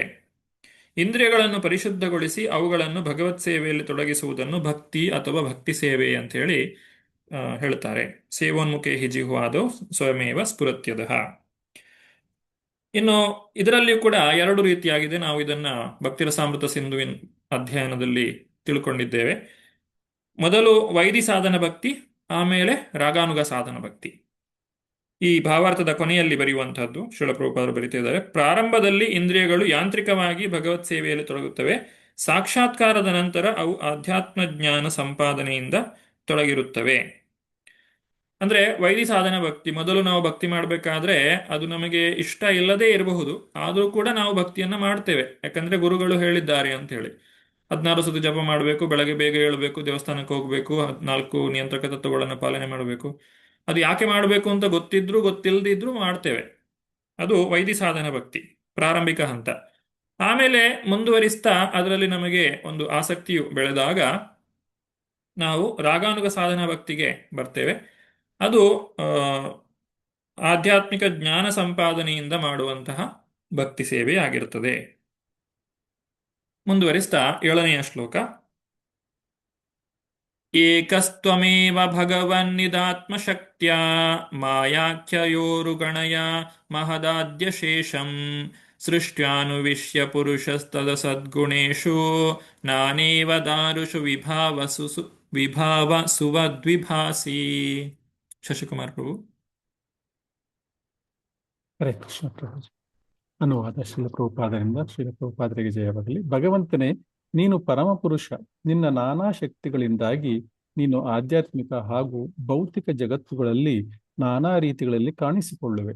ನೀನು ನಿನ್ನ ಬಹಿರಂಗ ಶಕ್ತಿಯಿಂದ ಲೌಕಿಕ ಜಗತ್ತಿನ ಇಡೀ ಶಕ್ತಿಯನ್ನು ಸೃಷ್ಟಿಸಿದ ಅನಂತರ ನೀನು ಪರಮಾತ್ಮನಾಗಿ ಲೌಕಿಕ ಜಗತ್ತನ್ನು ಪ್ರವೇಶಿಸುತ್ತೀಯೆ. ನೀನು ಪರಮಪುರುಷ. ಬೆಂಕಿಯು ತಾನು ಸೇರಿದ ಕಟ್ಟಿಗೆಯ ನಾನಾ ಆಕಾರಗಳನ್ನು ಅನುಸರಿಸಿ ನಾನಾ ಬಗೆಯಲ್ಲಿ ಉಜ್ವಲವಾಗಿ ಉರಿಯುವಂತೆ ನೀನು ಅನಿತ್ಯವಾದ ಪ್ರಕೃತಿ ಗುಣಗಳ ಮೂಲಕ ನಾನಾ ರೂಪಗಳನ್ನು ಸೃಷ್ಟಿಸುತ್ತೀಯೆ. ಹರೇ ಕೃಷ್ಣ. ಹರೇ ಕೃಷ್ಣ. ಭಗವಂತನನ್ನ ಸಾಕ್ಷಾತ್ಕರಿಸಿಕೊಂಡಂತಹ ಭಕ್ತರು ಹೇಳುವಂತಹ ಆ ಒಂದು ಭಗವಂತನ ಸ್ತುತಿ ಮಾಡುವಂತಹ ರೀತಿಯನ್ನ ನಾವು ಗಮನಿಸಿದ್ರೆ ಅದು ಎಲ್ಲವೂ ಒಂದೇ ರೀತಿಯಾಗಿರ್ತದೆ. ಈಗ ಹಿಂದೆ ನಾವು 3ನೇ ಸ್ಕಂದದಲ್ಲಿ ಸೃಷ್ಟಿಯ ಬಗ್ಗೆ ಏನು ತಿಳಿದುಕೊಂಡಿದ್ದೇವೋ ಅದನ್ನೇ ಇಲ್ಲಿ ಧ್ರುವ ಮಹಾರಾಜನು ಕೂಡ ಸಾಕ್ಷಾತ್ಕರಿಸಿಕೊಂಡಿದ್ದಾನೆ. ಭಗವಂತ ಹೇಗೆ ಪ್ರಾರಂಭದಲ್ಲಿ ಈ ಸೃಷ್ಟಿಯನ್ನ ಮಾಡಿದ, ನಂತರ ಅದರಲ್ಲಿ ಪ್ರವೇಶ ಮಾಡಿದ, ಇದರಿಂದ ಹೇಗೆ ಸೃಷ್ಟಿಯು ಬೆಳೆಯಿತು ಇತ್ಯಾದಿಗಳನ್ನ ಇಲ್ಲಿ ತಿಳಿಸ್ತಾರೆ. ಭಕ್ತರನ್ನ ಬಿಟ್ಟು ಬೇರೆಲ್ಲರ ಮೇಲೆ ಭಗವಂತನ ಶಕ್ತಿಯು ಬಹಿರಂಗ ಶಕ್ತಿಯಾಗಿ ಕೆಲಸ ಮಾಡುತ್ತದೆ. ಇಲ್ಲಿ ಭಗವಂತನ ಶಕ್ತಿ ಏನಿದೆ ಅದು ಒಂದೇ ಆಗಿದ್ರೂ ಕೂಡ ಭಕ್ತರಿಗೆ ಅದು ಅಂತರಂಗ ಶಕ್ತಿಯಾಗಿ ಕೆಲಸ ಮಾಡ್ತದೆ, ಭಕ್ತರಲ್ಲದವರಿಗೆ ಬಹಿರಂಗ ಶಕ್ತಿ. ಭಕ್ತರಿಗೆ ಭಗವಂತ ತಾನು ನೇರವಾದಂತಹ ಹೊಣೆಗಾರಿಕೆಯನ್ನ ತೆಗೆದುಕೊಳ್ಳುತ್ತಾನೆ, ಆದರೆ ಭಕ್ತರಲ್ಲದವರಿಗೆ ಆ ಪ್ರಕೃತಿಯ ಏನಿದೆ ಶಕ್ತಿ, ಭೌತಿಕ ಶಕ್ತಿ, ಅದೇ ಅವರನ್ನ ತನ್ನ ನಿಯಂತ್ರಣದಲ್ಲಿ ಇಟ್ಟುಕೊಳ್ಳುವಂತಹದ್ದು. ಹೀಗೆ ಶಕ್ತಿ ಇರುವವ ಎರಡೂ ಒಂದೇ, ಬೇರೆ ಬೇರೆ ಅಲ್ಲ. ಶಕ್ತಿ ಇರುವವನಿಂದ ಶಕ್ತಿಯನ್ನು ಬೇರ್ಪಡಿಸಲು ಸಾಧ್ಯವಿಲ್ಲ. ಭಗವಂತನ ಶಕ್ತಿಯು ಕೆಲಸ ಮಾಡುವುದರಿಂದ ಈ ಮೃತ ಶರೀರ ಅದು ಜೀವಂತವಾಗಿರುವಂತೆ ಕಾಣ್ತದೆ. ಅಂದ್ರೆ ಈ ನಮ್ಮ ಶರೀರ ಏನಿದೆ ಇದು ಪಂಚಭೂತಗಳಿಂದ ಆಗಿರುವಂಥದ್ದು. ಇದರೊಳಗಡೆ ಭಗವಂತ ಇದ್ದು ಕಾರ್ಯವನ್ನ ಮಾಡುವುದರಿಂದಾಗಿ ಇದರಲ್ಲಿ ಜೀವಲಕ್ಷಣಗಳು ಕಾಣಿಸಿಕೊಳ್ತವೆ. ಅಲ್ಲದೆ ಹೋದ್ರೆ ಈ ಶರೀರಕ್ಕೆ ಯಾವುದೇ ಬೆಲೆ ಇಲ್ಲ, ಇದರಿಂದ ಯಾವುದೇ ಚಟುವಟಿಕೆಗಳು ಕೂಡ ನಡೆಸಲಿಕ್ಕೆ ಸಾಧ್ಯ ಇಲ್ಲ. ಬೆಂಕಿಯು ಮರದ ಗಾತ್ರ ಹಾಗೂ ಗುಣಗಳಿಗೆ ತಕ್ಕಂತೆ ನಾನಾ ರೀತಿಯಲ್ಲಿ ಉರಿಯುತ್ತದೆ. ಹಾಗೆ ಲೌಕಿಕ ಶಕ್ತಿ ನಾನಾ ರೀತಿಯ ಭೌತಿಕ ಶರೀರಗಳಲ್ಲಿ ಕೆಲಸ ಮಾಡುತ್ತದೆ. ಈ ಬೆಂಕಿ ಯಾವ ಒಂದು ವಸ್ತುವನ್ನ ಸುಡುತ್ತದೆ ಆ ವಸ್ತುವಿನ ಗಾತ್ರಕ್ಕೆ ಅನುಗುಣವಾಗಿ ದೊಡ್ಡ ವಸ್ತುವಿಗೆ ಬೆಂಕಿ ದೊಡ್ಡದಾಗಿ ಉರಿಯುತ್ತದೆ, ಸಣ್ಣ ವಸ್ತುವಿಗೆ ಸಣ್ಣದಾಗಿ ಉರಿಯುತ್ತದೆ. ಹಾಗೆ ಈ ಶರೀರದಲ್ಲಿ ನಾನಾ ರೀತಿಯಾಗಿ ಒಂದು ಭಗವಂತನ ಶಕ್ತಿಯು ಕಾಣಿಸಿಕೊಳ್ಳುತ್ತದೆ. ವಿಷ್ಣು ಪುರಾಣದಲ್ಲಿ ಬರುವಂತಹ ಒಂದು ಶ್ಲೋಕವನ್ನ ಇಲ್ಲಿ ಉಲ್ಲೇಖಿಸ್ತಾ ಇದ್ದಾರೆ. ವಿಷ್ಣು ಶಕ್ತಿ ಪರಾಪ್ರೋಕ್ತ ಕ್ಷೇತ್ರಜ್ಞಾಖ್ಯ ತಥಾಪರ ಅವಿದ್ಯಾ ಕರ್ಮ ಸಂಜ್ಞಾಯ ತೃತೀಯ ಶಕ್ತಿರಿಷ್ಯತೆ. ಅಂದ್ರೆ ಇಲ್ಲಿ 3 ಶಕ್ತಿಗಳು, ಪರಾಶಕ್ತಿ, ಅಪರಾಶಕ್ತಿ ಮತ್ತು ಅವಿದ್ಯ. ಪರಾಶಕ್ತಿ ವಿಷ್ಣು ಶಕ್ತಿ ಪರಾಪ್ರೋಕ್ತ, ಆ ಭಗವಂತನ ಶಕ್ತಿ ಅದು ಪರ ಅಥವಾ ಆಧ್ಯಾತ್ಮಿಕ ಶಕ್ತಿ. ಇನ್ನು ಜೀವಾತ್ಮರು ಅಪರ, ಅದು ಈ ಭೌತಿಕ ಪ್ರಪಂಚಕ್ಕೆ ಸೇರಿದಂತಹ ಜೀವಾತ್ಮರು. ಇನ್ನು ತೃತೀಯ ಶಕ್ತಿ ಅದು ಅವಿದ್ಯ, ಅಂದ್ರೆ ಈ ಜಡಶಕ್ತಿ, ಜಡ ವಸ್ತುಗಳು, ಪಂಚಮಹಾಭೂತಗಳು.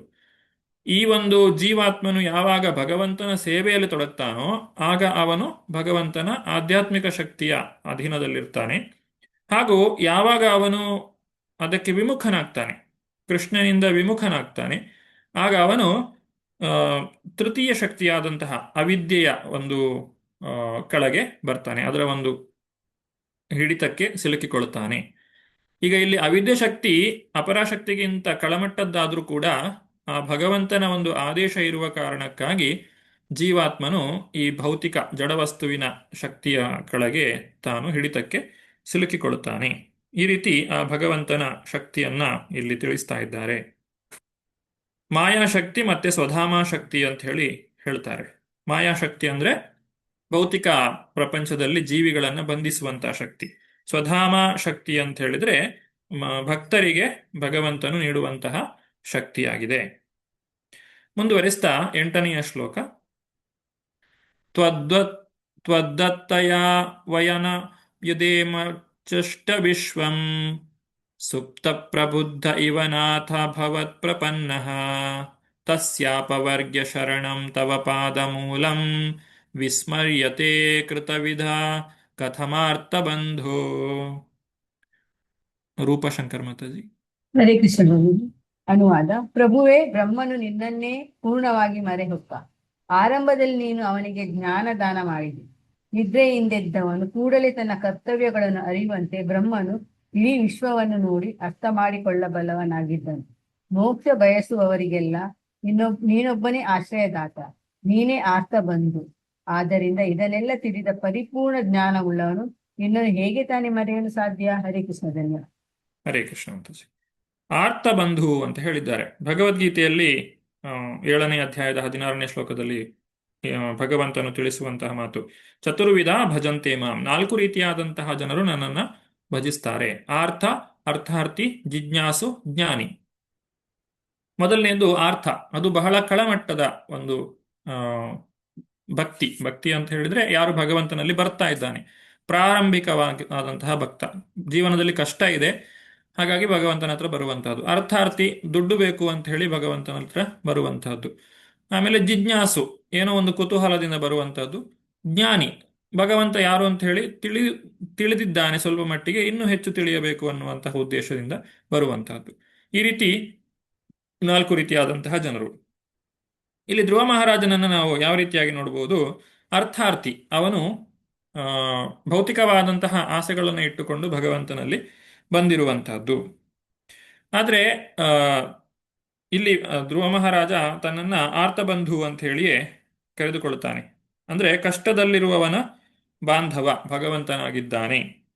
ಭಗವಂತನ ಹತ್ರ ಧ್ರುವ ಮಹಾರಾಜನು ಆ ಒಂದು ಕಷ್ಟದಲ್ಲಿ ಅಥವಾ ತಾನು ಬಯಸಿದ್ದನ್ನು ಪಡೆಯಬೇಕು ಅನ್ನುವಂತಹ ಒಂದು, ಇದು ಯಾವ ರೀತಿಯಾಗಿ ಅಂದರೆ ಧ್ರುವ ಮಹಾರಾಜ ಪ್ರಾರ್ಥನೆಯನ್ನು ಮಾಡುವಾಗ ತಾನು ಬಹಳ ಕೆಳಮಟ್ಟದಲ್ಲಿ ಭಕ್ತಿಯನ್ನ ಮಾಡಿದ್ದೇನೆ ಅಂತ ಹೇಳಿ ಭಗವಂತನ ಹತ್ರ ನಿವೇದಿಸಿಕೊಳ್ಳುವಂತಹದ್ದು.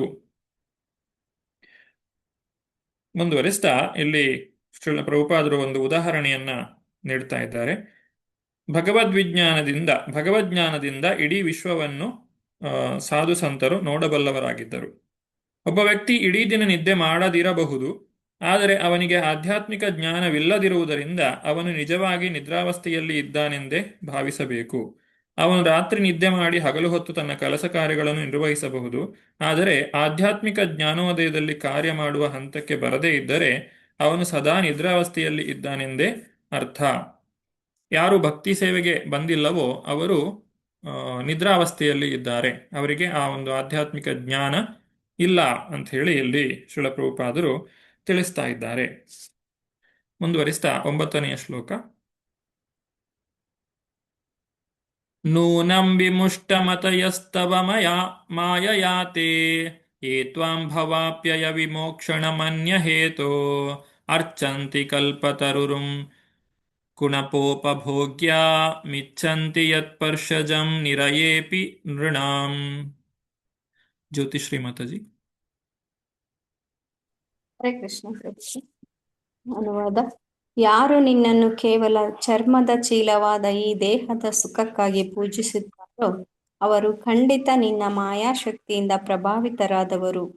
ನೀನು ಕಲ್ಪವೃಕ್ಷದಂತೆ ಜನನ ಮರಣಗಳನ್ನು ತಪ್ಪಿಸಿ ಮೋಕ್ಷವನ್ನು ಕೊಡುವವನು.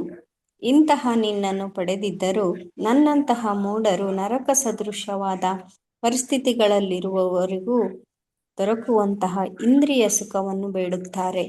ಹರೇ ಧನ್ಯವಾದ. ಹರೇ ಕೃಷ್ಣ ಮಾತಾಜಿ. ಇಲ್ಲಿ ಮತ್ತೆ ಧ್ರುವ ಮಹಾರಾಜ ಐಹಿಕ ಲಾಭಕ್ಕಾಗಿ ಭಕ್ತಿ ಸೇವೆಯನ್ನು ನಾನು ಮಾಡಿದ್ದೇನೆ, ಅಂದ್ರೆ ಅರ್ಥಾರ್ಥಿಯಾಗಿ ನಾನು ಭಗವಂತನಲ್ಲಿ ಬಂದಿದ್ದೇನೆ ಅಂತ ಹೇಳಿ ತಿಳಿಸ್ತಾ ಇದ್ದಾನೆ. ಹಾಗೆ ಇಲ್ಲಿ ಭವಾಪ್ಯಯ ವಿಮೋಕ್ಷಣ ಮನ್ಯ ಹೇತು ಅಂತ ಹೇಳ್ತಾರೆ ಕೊನೆಗೆ 2ನೆಯ ಲೈನ್ನಲ್ಲಿ. ಏನು ಅದರ ಅರ್ಥ? ಈ ಭವಾಪ್ಯಯ, ನಾವು ಪದದ ಅರ್ಥವನ್ನ ನೋಡುವುದಾದ್ರೆ ಹುಟ್ಟು ಸಾವು, ಈ ಹುಟ್ಟು ಮತ್ತೆ ಮರಣದ ವಿಮೋಕ್ಷಣ, ಆ ಒಂದು ಬಂಧನದಿಂದ ಬಿಡಿಸಲು ಕಾರಣನಾದಂತಹ ಭಗವಂತ ಅಂತ ಹೇಳಿ, ಅಂದ್ರೆ ಇಲ್ಲಿ ಮುಕ್ತಿಯನ್ನ ಬೇಡ್ತಾ ಇರುವ ರೀತಿಯಲ್ಲಿ ನಮಗೆ ಕಾಣುತ್ತದೆ. ನನ್ನಂತಹ ಮೂಢರು ನರಕ ಸದೃಶವಾದ ಪರಿಸ್ಥಿತಿಗಳಲ್ಲಿ ಇರುವವರೆಗೆ ದೊರಕದಂತಹ ಇಂದ್ರಿಯ ಸುಖವನ್ನು ಬೇಡುತ್ತಾರೆ. ಈ ಶ್ಲೋಕದಲ್ಲಿ ನಾವು ನೋಡಿದಾಗ ಹುಟ್ಟು ಮತ್ತು ಮರಣ ಜನನ ಮರಣಗಳ ಒಂದು ಬಂಧನ ಏನಿದೆ ಅದರಿಂದ ಬಿಡುಗಡೆಯನ್ನ ಧ್ರುವ ಮಹಾರಾಜನು ಬೇಡ್ತಾ ಇದ್ದಾನೆ. ಹಾಗಾದ್ರೆ ನಾವು ಯಾವ ರೀತಿಯಾಗಿ ಅರ್ಥ ಮಾಡಿಕೊಳ್ಬೇಕು?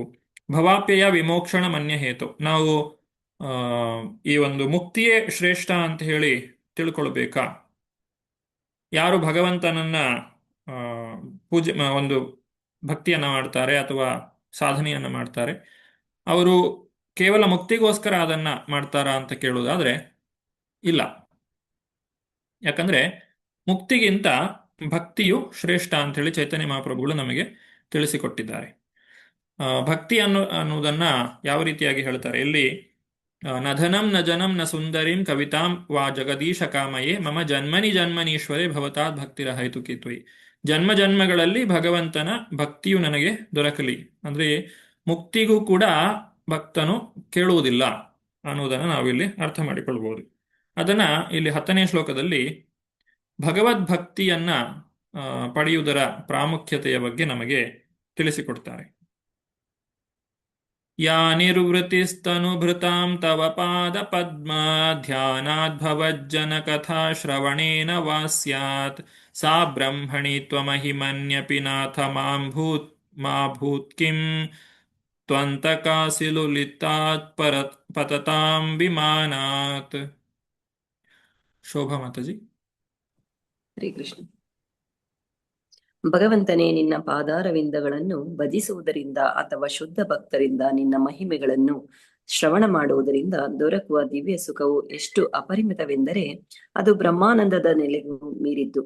ಬ್ರಹ್ಮಾನಂದದ ನೆಲೆಯಲ್ಲಿ ವ್ಯಕ್ತಿಯು ತಾನು ಪರಬ್ರಹ್ಮನಿಂದ ಅನನ್ಯ ಮತ್ತು ನಿರಾಕಾರ ಬ್ರಹ್ಮನಲ್ಲಿ ಲೀನ ಎಂದು ಭಾವಿಸುತ್ತಾನೆ. ಭಕ್ತಿ ಸೇವೆಯಿಂದ ದೊರೆತ ದಿವ್ಯ ಸುಖದ ಮುಂದೆ ಬ್ರಹ್ಮಾನಂದವು ಸಹ ತುಚ್ಛ ಎಂದ ಮೇಲೆ ವ್ಯಕ್ತಿಯು ಸ್ವರ್ಗವನ್ನೇರಿ ಪಡೆಯುವ ತಾತ್ಕಾಲಿಕವಾದ ಸ್ವರ್ಗ ಸುಖದ ಭಾರದಿಂದ ಕೊನೆಗೊಳ್ಳುತ್ತದೆ. ವ್ಯಕ್ತಿಯು ಸ್ವರ್ಗ ಲೋಕವನ್ನೇರಬಹುದು, ಆದರೆ ಕಾಲಕ್ರಮದಲ್ಲಿ ಅವನು ಅಲ್ಲಿಂದ ಪತನ ಹೊಂದುತ್ತಾನೆ. ಹರೇ ಕೃಷ್ಣ.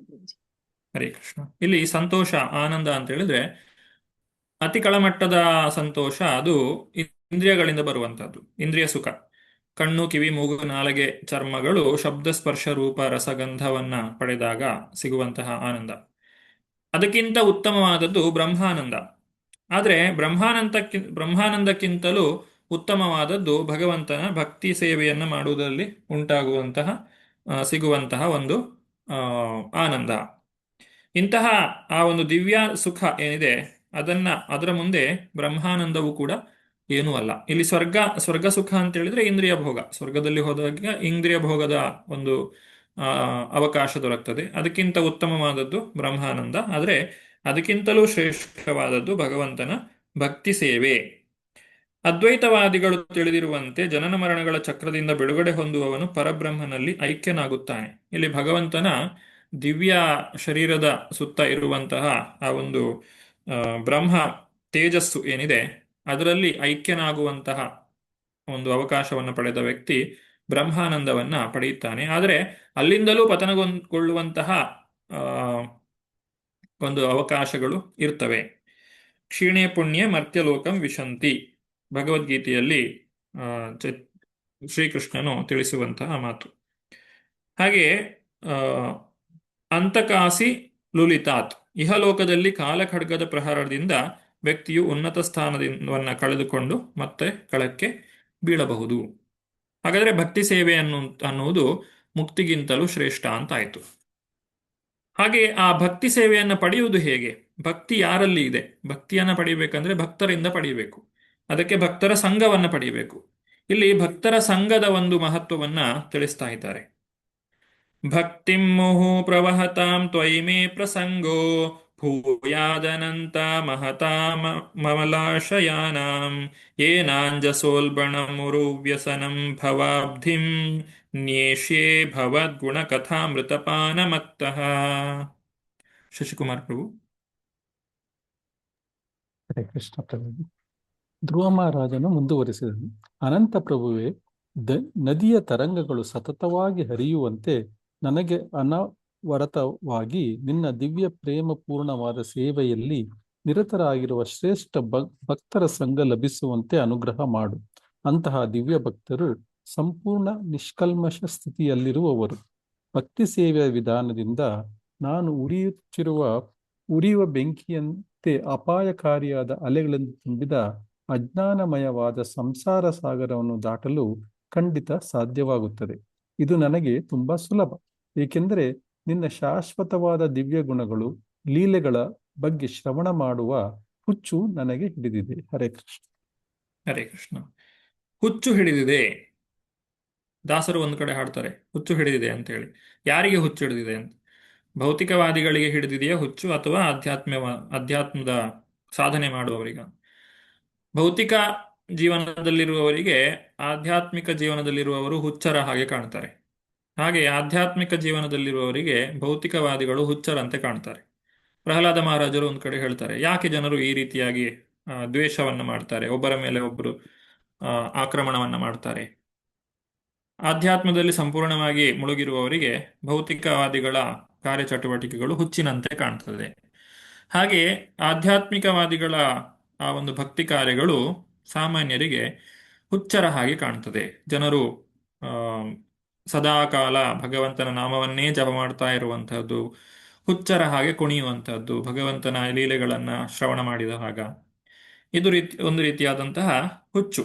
ಪ್ರಭುಪಾದರು ಕೂಡ ಭಾವಾರ್ಥದಲ್ಲಿ ಅದೇ ರೀತಿಯಾಗಿ ಬರೀತಾರೆ. ಇಲ್ಲಿ ಭಗವದ್ಗೀತೆ, ಭಾಗವತ ಮತ್ತು ಚೈತನ್ಯ ಚರಿತಾಮೃತಗಳಲ್ಲಿ ಬರುವ ಭಗವಂತನ ಕಥೆಗಳನ್ನು ಒಂದೇ ಸಮನಾಗಿ ಕೇಳುವವನು ಮತ್ತು ಮಾದಕ ವ್ಯಸನಿಯಂತೆ ಭಗವದ್ವಿಷಯಗಳನ್ನು ಕೇಳುವ ಚಟ ಹತ್ತಿಸಿಕೊಂಡವನು ಸರಾಗವಾಗಿ ಇಹಲೋಕದ ಅಜ್ಞಾನ ಸಾಗರವನ್ನು ದಾಟಬಹುದು.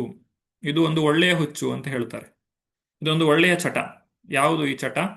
ಭಗವಂತನ ವಿಷಯಗಳನ್ನ ಸದಾಕಾಲ ಕೇಳಿಸಿಕೊಳ್ಳುವಂತಹ ಒಂದು ಚಟ ಅಥವಾ ವ್ಯಸನ ಅಥವಾ ಹುಚ್ಚು ಅಂತ ಹೇಳ್ತಾರೆ.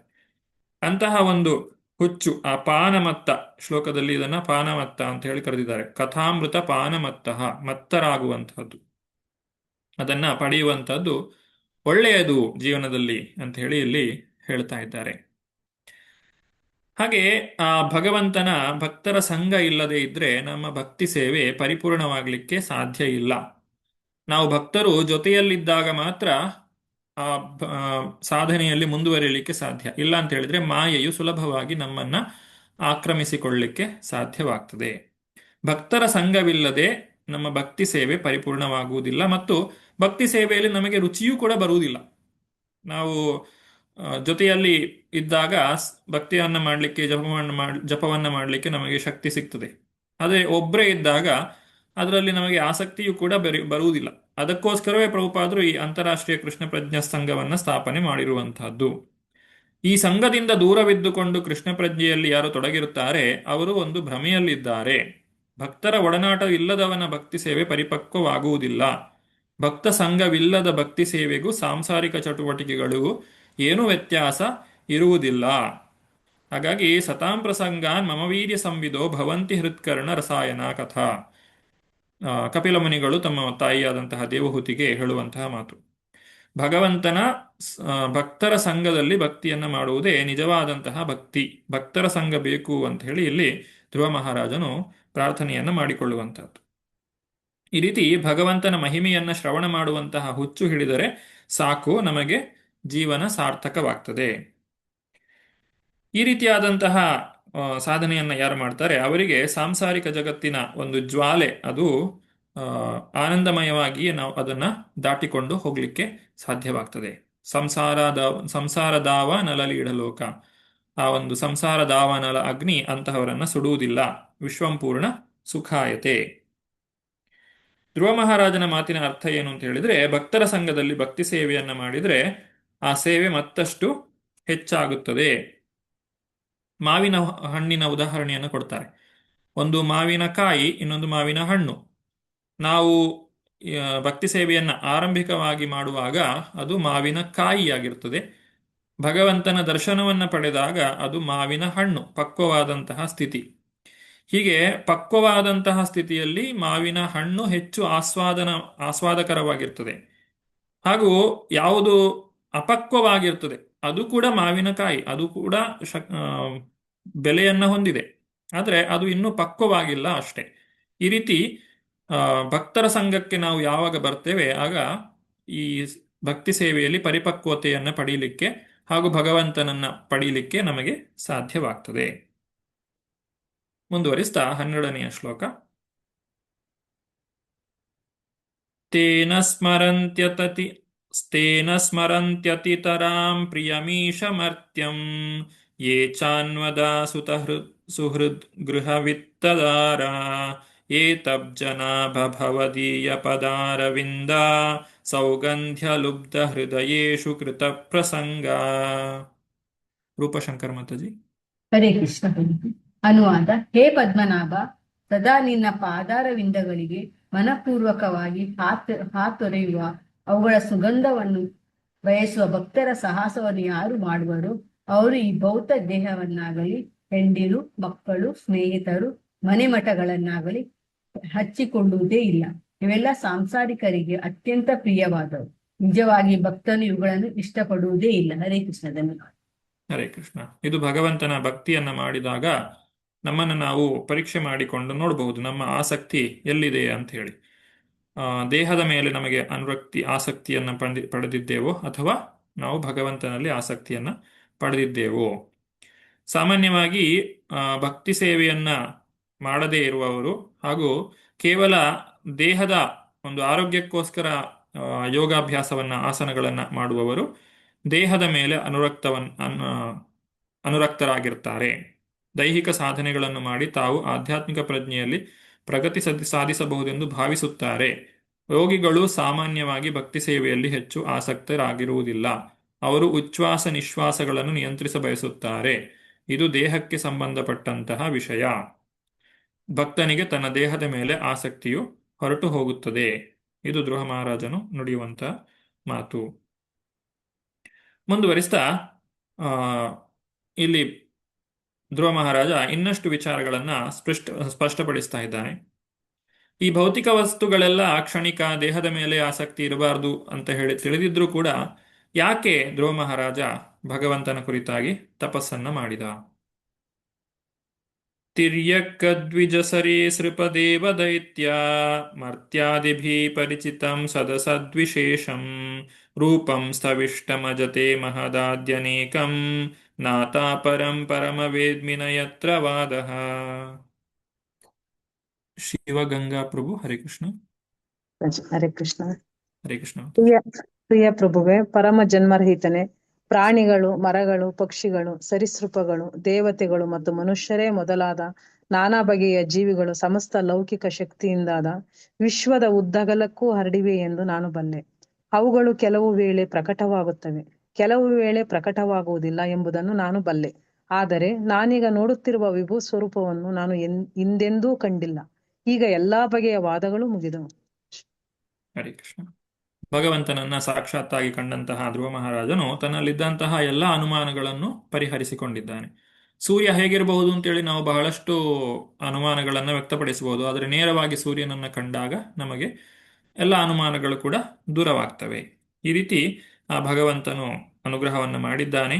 ಭಗವಂತನನ್ನ ಧ್ರುವನು ಕಣ್ಣಾರೆ ಕಂಡಿದ್ದಾನೆ.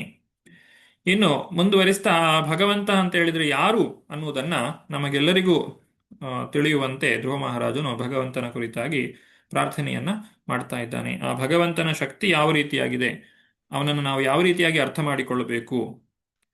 ಕಲ್ಪಾಂತ ಏತದಖಿಲಂ ಜಠರೇಣ ಗೃಹ್ಣನ್ ಶೇತೆ ಪುಮಾನ್ ಸ್ವದೃಗನಂತ ಸಖಸ್ತದಂಕೆ ಯನ್ನಾಭಿಸಿಂದುರುಹ ಕಾಂಚನ ಲೋಕ ಪದ್ಮ ಗರ್ಭೇದ್ಯುಮಾನ್ ಭಗವತೆ ಪ್ರಣತೋಸ್ಮಿ ತಸ್ಮೈ. ಶಶಿಕುಮಾರ್ ಪ್ರಭು. ಹರೇ ಕೃಷ್ಣ ಪ್ರಭುಜಿ. ಎಸ್ ಪ್ರಭು. ದೇವ ಪ್ರತಿಯೊಂದು ಕಲ್ಪಾಂತ್ಯದಲ್ಲಿ ದೇವೋತ್ತಮ ಪರಮಪುರುಷನಾದ ಗರ್ಭೋದಕಶಾಹಿ ವಿಷ್ಣುವು ಸಮಸ್ತ ಬ್ರಹ್ಮಾಂಡವನ್ನು ಲಯಗೊಳಿಸಿ ತನ್ನ ಜಠರದಲ್ಲಿ ಇಟ್ಟುಕೊಳ್ಳುತ್ತಾನೆ. ಅವನು ಶೇಷನಾಗನ ತೊಡೆಯ ಮೇಲೆ ಮಲಗಿದಾಗ ಅವನ ನಾಭಿಯಲ್ಲಿ ಸುವರ್ಣ ಕಮಲವೊಂದು ಕಾಂಡ ಸಹಿತ ಹುಟ್ಟುತ್ತದೆ. ಆ ಕಮಲದಲ್ಲಿ ಬ್ರಹ್ಮ ಹುಟ್ಟುತ್ತಾನೆ. ಆ ಪರಮಪುರುಷನೇ ನೀನು ಎಂದು ನಾನು ಭಾವಿಸಿದ್ದೇನೆ. ಆದ್ದರಿಂದ ನಾನು ನಿನಗೆ ಗೌರವಪೂರ್ವಕವಾಗಿ ನಮಸ್ಕರಿಸುತ್ತೇನೆ. ಹರೇ ಕೃಷ್ಣ. ಹರೇ ಕೃಷ್ಣ. ಇದು ಧ್ರುವ ಮಹಾರಾಜನು ಭಗವಂತನನ್ನ ಅರ್ಥ ಮಾಡಿಕೊಂಡಂತಹ ರೀತಿ. ಕ್ಷೀರೋದಕ ಶಾಯಿ ಈ ಗರ್ಭೋದಕ ಶಾಯಿ ವಿಷ್ಣು ಮೊದಲನೆಯ ಶ್ಲೋಕದಲ್ಲಿ ತಿಳಿಸಿರುವ ಹಾಗೆ ಸಹಸ್ರ ಶೀರ್ಷ ಪುರುಷಃ, ಆ ಸಹಸ್ರ ಶೀರ್ಷನನ್ನ ಇಲ್ಲಿ ಧ್ರುವ ಮಹಾರಾಜನು ಸ್ತುತಿ ಮಾಡ್ತಾ ಇದ್ದಾನೆ.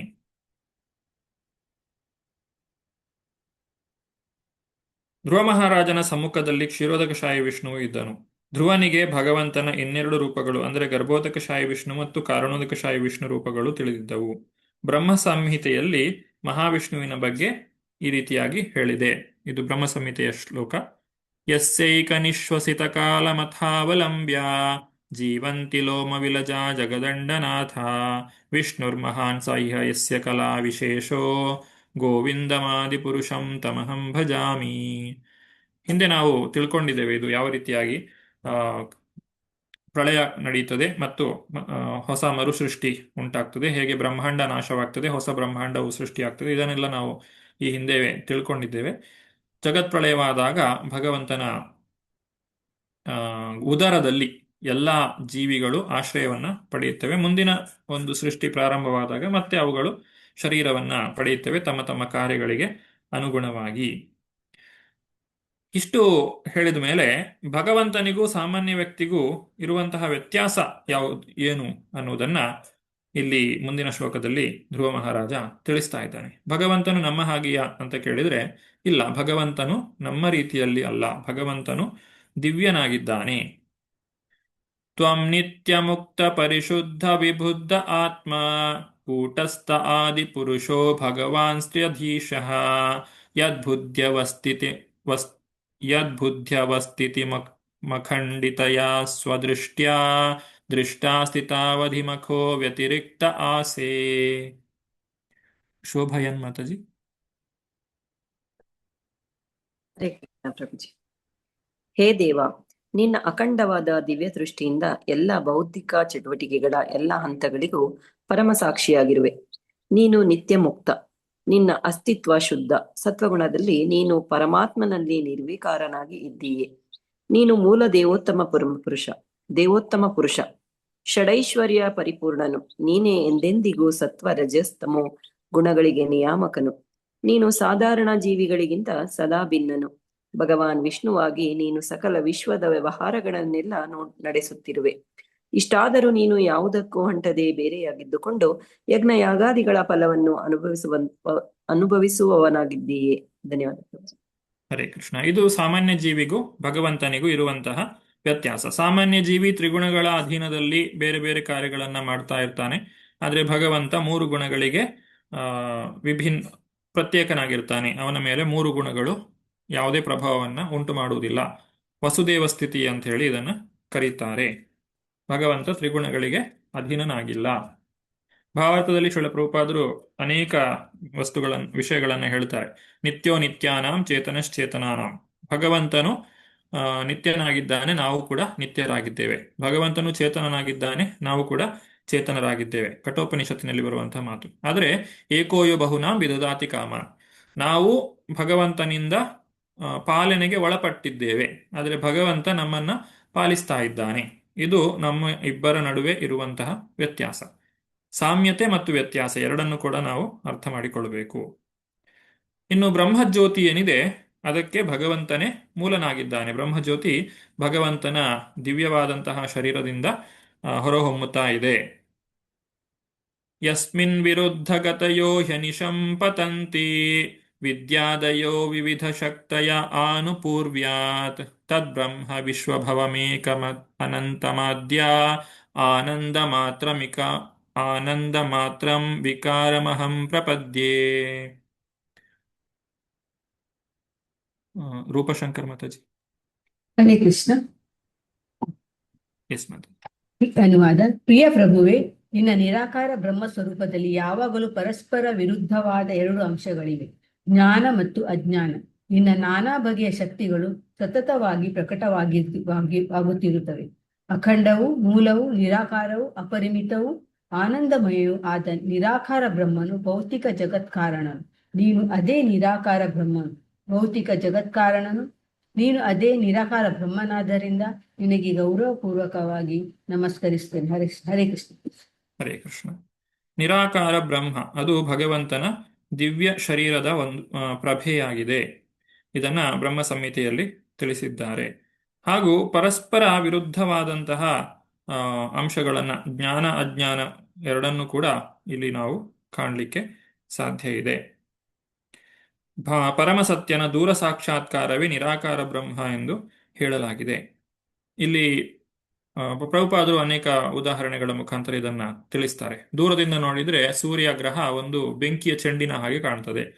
ಅದರೊಳಗಡೆ ಯಾರು ಇದ್ದಾರೆ ಅನ್ನೋದು ನಮಗೆ ಗೊತ್ತಾಗುವುದಿಲ್ಲ. ಅದು ಕೇವಲ ಒಂದು ಜ್ಯೋತಿರ್ಮಯವಾಗಿರ್ತದೆ. ಅದು ಬ್ರಹ್ಮಜ್ಯೋತಿ, ನಿರಾಕಾರ, ಯಾವುದೇ ಆಕಾರವನ್ನ ಹೊಂದಿಲ್ಲ. ಆದರೆ ಹತ್ತಿರಕ್ಕೆ ಹೋದಾಗ ಅಲ್ಲಿ ವಿವಸ್ವಾನನು ಇರ್ತಾನೆ, ಒಂದು ಸೂರ್ಯದೇವ ಅಲ್ಲಿ ಇರ್ತಾನೆ, ಹಾಗೂ ಅನೇಕ ಜೀವಿಗಳು ಅಲ್ಲಿ ವಾಸ ಮಾಡ್ತಾರೆ ಅನ್ನೋದನ್ನ ತಿಳಿದುಕೊಳ್ಳಬಹುದು. ನಾವು ಶಾಸ್ತ್ರದ ಒಂದು ಆಧಾರವಾಗಿ ಇದನ್ನ ಹೇಳಲಿಕ್ಕೆ ಸಾಧ್ಯವಾಗ್ತದೆ. ಇದೇ ರೀತಿ ಈ ಒಂದು ನಿರಾಕಾರ ಬ್ರಹ್ಮ ಅಥವಾ ಭಗವಂತನ ದಿವ್ಯ ಶರೀರದ ಪ್ರಭೆಯನ್ನ ಕೂಡ ನಾವು ಇದರಲ್ಲಿ ಪರಸ್ಪರ ವಿರುದ್ಧವಾದಂತಹ ಅಂಶಗಳನ್ನ ತಿಳಿದುಕೊಳ್ಳಲಿಕ್ಕೆ ಸಾಧ್ಯವಾಗ್ತದೆ. ನಿರಾಕಾರ ಪ್ರತಿಪಾದನೆ ಏನಿದೆ ಅದು ಕೂಡ ಒಂದು ಪ್ರಮಾಣೀಭೂತವಾಗಿಯೇ ಇದೆ. ಆದರೆ ಅದು ಅಪರಿಪೂರ್ಣವಾದಂತಹ ಜ್ಞಾನ, ಸಂಪೂರ್ಣವಾದಂತಹ ಜ್ಞಾನ ಆಗಿರುವುದಿಲ್ಲ. ಇನ್ನು ಮುಂದುವರಿಸ್ತಾ ಇಲ್ಲಿ ಜ್ಞಾನ ಮಿಶ್ರ ಭಕ್ತನಂತ ಇಲ್ಲಿ ಹೇಳ್ತಾ ಇದ್ದಾರೆ. ಯಾವ ಭಕ್ತರಲ್ಲಿ ಭಕ್ತಿ ಸೇವೆಯೊಂದಿಗೆ ಅನುಭವಜನ್ಯ ಜ್ಞಾನ ಬೆರೆತಿರುತ್ತದೋ ಅವರನ್ನ ಜ್ಞಾನ ಮಿಶ್ರ ಭಕ್ತರು ಎಂದು ಕರೆಯುತ್ತಾರೆ. ಸಾಮಾನ್ಯವಾಗಿ ಅವಿದ್ಯಾಶಕ್ತಿಯ ಅಥವಾ ಮಾಯಾಶಕ್ತಿಯ ಪ್ರಭಾವದಲ್ಲಿರುವವರಿಗೆ, ಇರುವ ಜನರಿಗೆ ಜ್ಞಾನವೂ ಇರುವುದಿಲ್ಲ, ಭಕ್ತಿಯೂ ಇರುವುದಿಲ್ಲ. ಆದರೆ ಸ್ವಲ್ಪ ಮಟ್ಟಿಗೆ ಪ್ರಗತಿ ಸಾಧಿಸಿದ ವ್ಯಕ್ತಿಯು ಇನ್ನು ಮುಂದೆ ಹೋಗುತ್ತಾನೆ. ಇವನನ್ನು ಜ್ಞಾನ ಮಿಶ್ರ ಭಕ್ತ ಅಂತ ಹೇಳಿ ಕರೆಯುತ್ತಾರೆ. ಇನ್ನೊಂದು ಉದಾಹರಣೆಯನ್ನು ಇಲ್ಲಿ ವಿಶ್ವನಾಥ ಚಕ್ರವರ್ತಿ ಠಾಕೂರರು ತಿಳಿಸ್ತಾ ಇದ್ದಾರೆ. ಒಬ್ಬ ವ್ಯಕ್ತಿ ದೂರದಿಂದ ಒಂದು ಊರನ್ನ ನೋಡಿದಾಗ ಅಲ್ಲಿರುವಂತಹ ಜನರನ್ನ ಕಾಣುವುದಿಲ್ಲ. ಆದರೆ ಅಲ್ಲಿಗೆ ಹತ್ತಿರಕ್ಕೆ ಸಮೀಪಿಸ್ತಾ ಇದ್ದ ಹಾಗೆ ಅಲ್ಲಿರುವಂತಹ ಎಲ್ಲ ವಸ್ತುಗಳನ್ನ, ಜನರನ್ನೆಲ್ಲ ಕಾಣಲಿಕ್ಕೆ ಅವನಿಗೆ ಸಾಧ್ಯವಾಗ್ತದೆ. ಉದಾಹರಣೆ ಯಾವ ರೀತಿಯಾಗಿ ಹೇಳ್ತಾರೆ ಅಂತ ಹೇಳಿದ್ರೆ, ಒಬ್ಬ ವ್ಯಕ್ತಿ ತನ್ನ ಊರು ಸಮೀಪಿಸುತ್ತಿರುವಂತೆ ದೂರದಿಂದಲೇ ತನ್ನ ಗಮ್ಯ ಸ್ಥಾನವನ್ನು ನೋಡುತ್ತಾನೆ.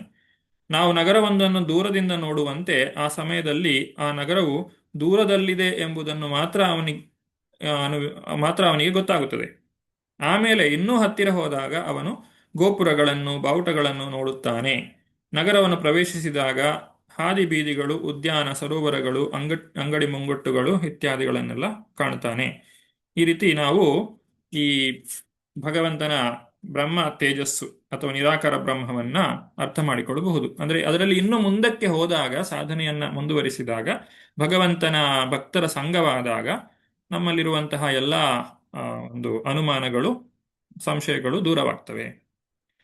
ಕೊನೆಯದಾಗಿ ಧ್ರುವ ಮಹಾರಾಜನು ಹೇಳುವಂತಹ ಮಾತು, ಭಗವಂತ ದಯವಿಟ್ಟು ನನಗೆ ನಿನ್ನಲ್ಲಿ ಭಕ್ತಿಯನ್ನ ಕೊಡು, ನನಗೆ ಆಶ್ರಯವನ್ನ ಕೊಡು, ನನಗೆ ರಕ್ಷಣೆಯನ್ನ ಕೊಡು ಅಂತ ಹೇಳ್ತಾ ಧ್ರುವ ಮಹಾರಾಜ ತನ್ನ ಸ್ತುತಿಗಳನ್ನ ಇಲ್ಲಿ ಸಮಾಪ್ತಿಗೊಳಿಸ್ತಾನೆ. 17ನೆಯ ಶ್ಲೋಕ.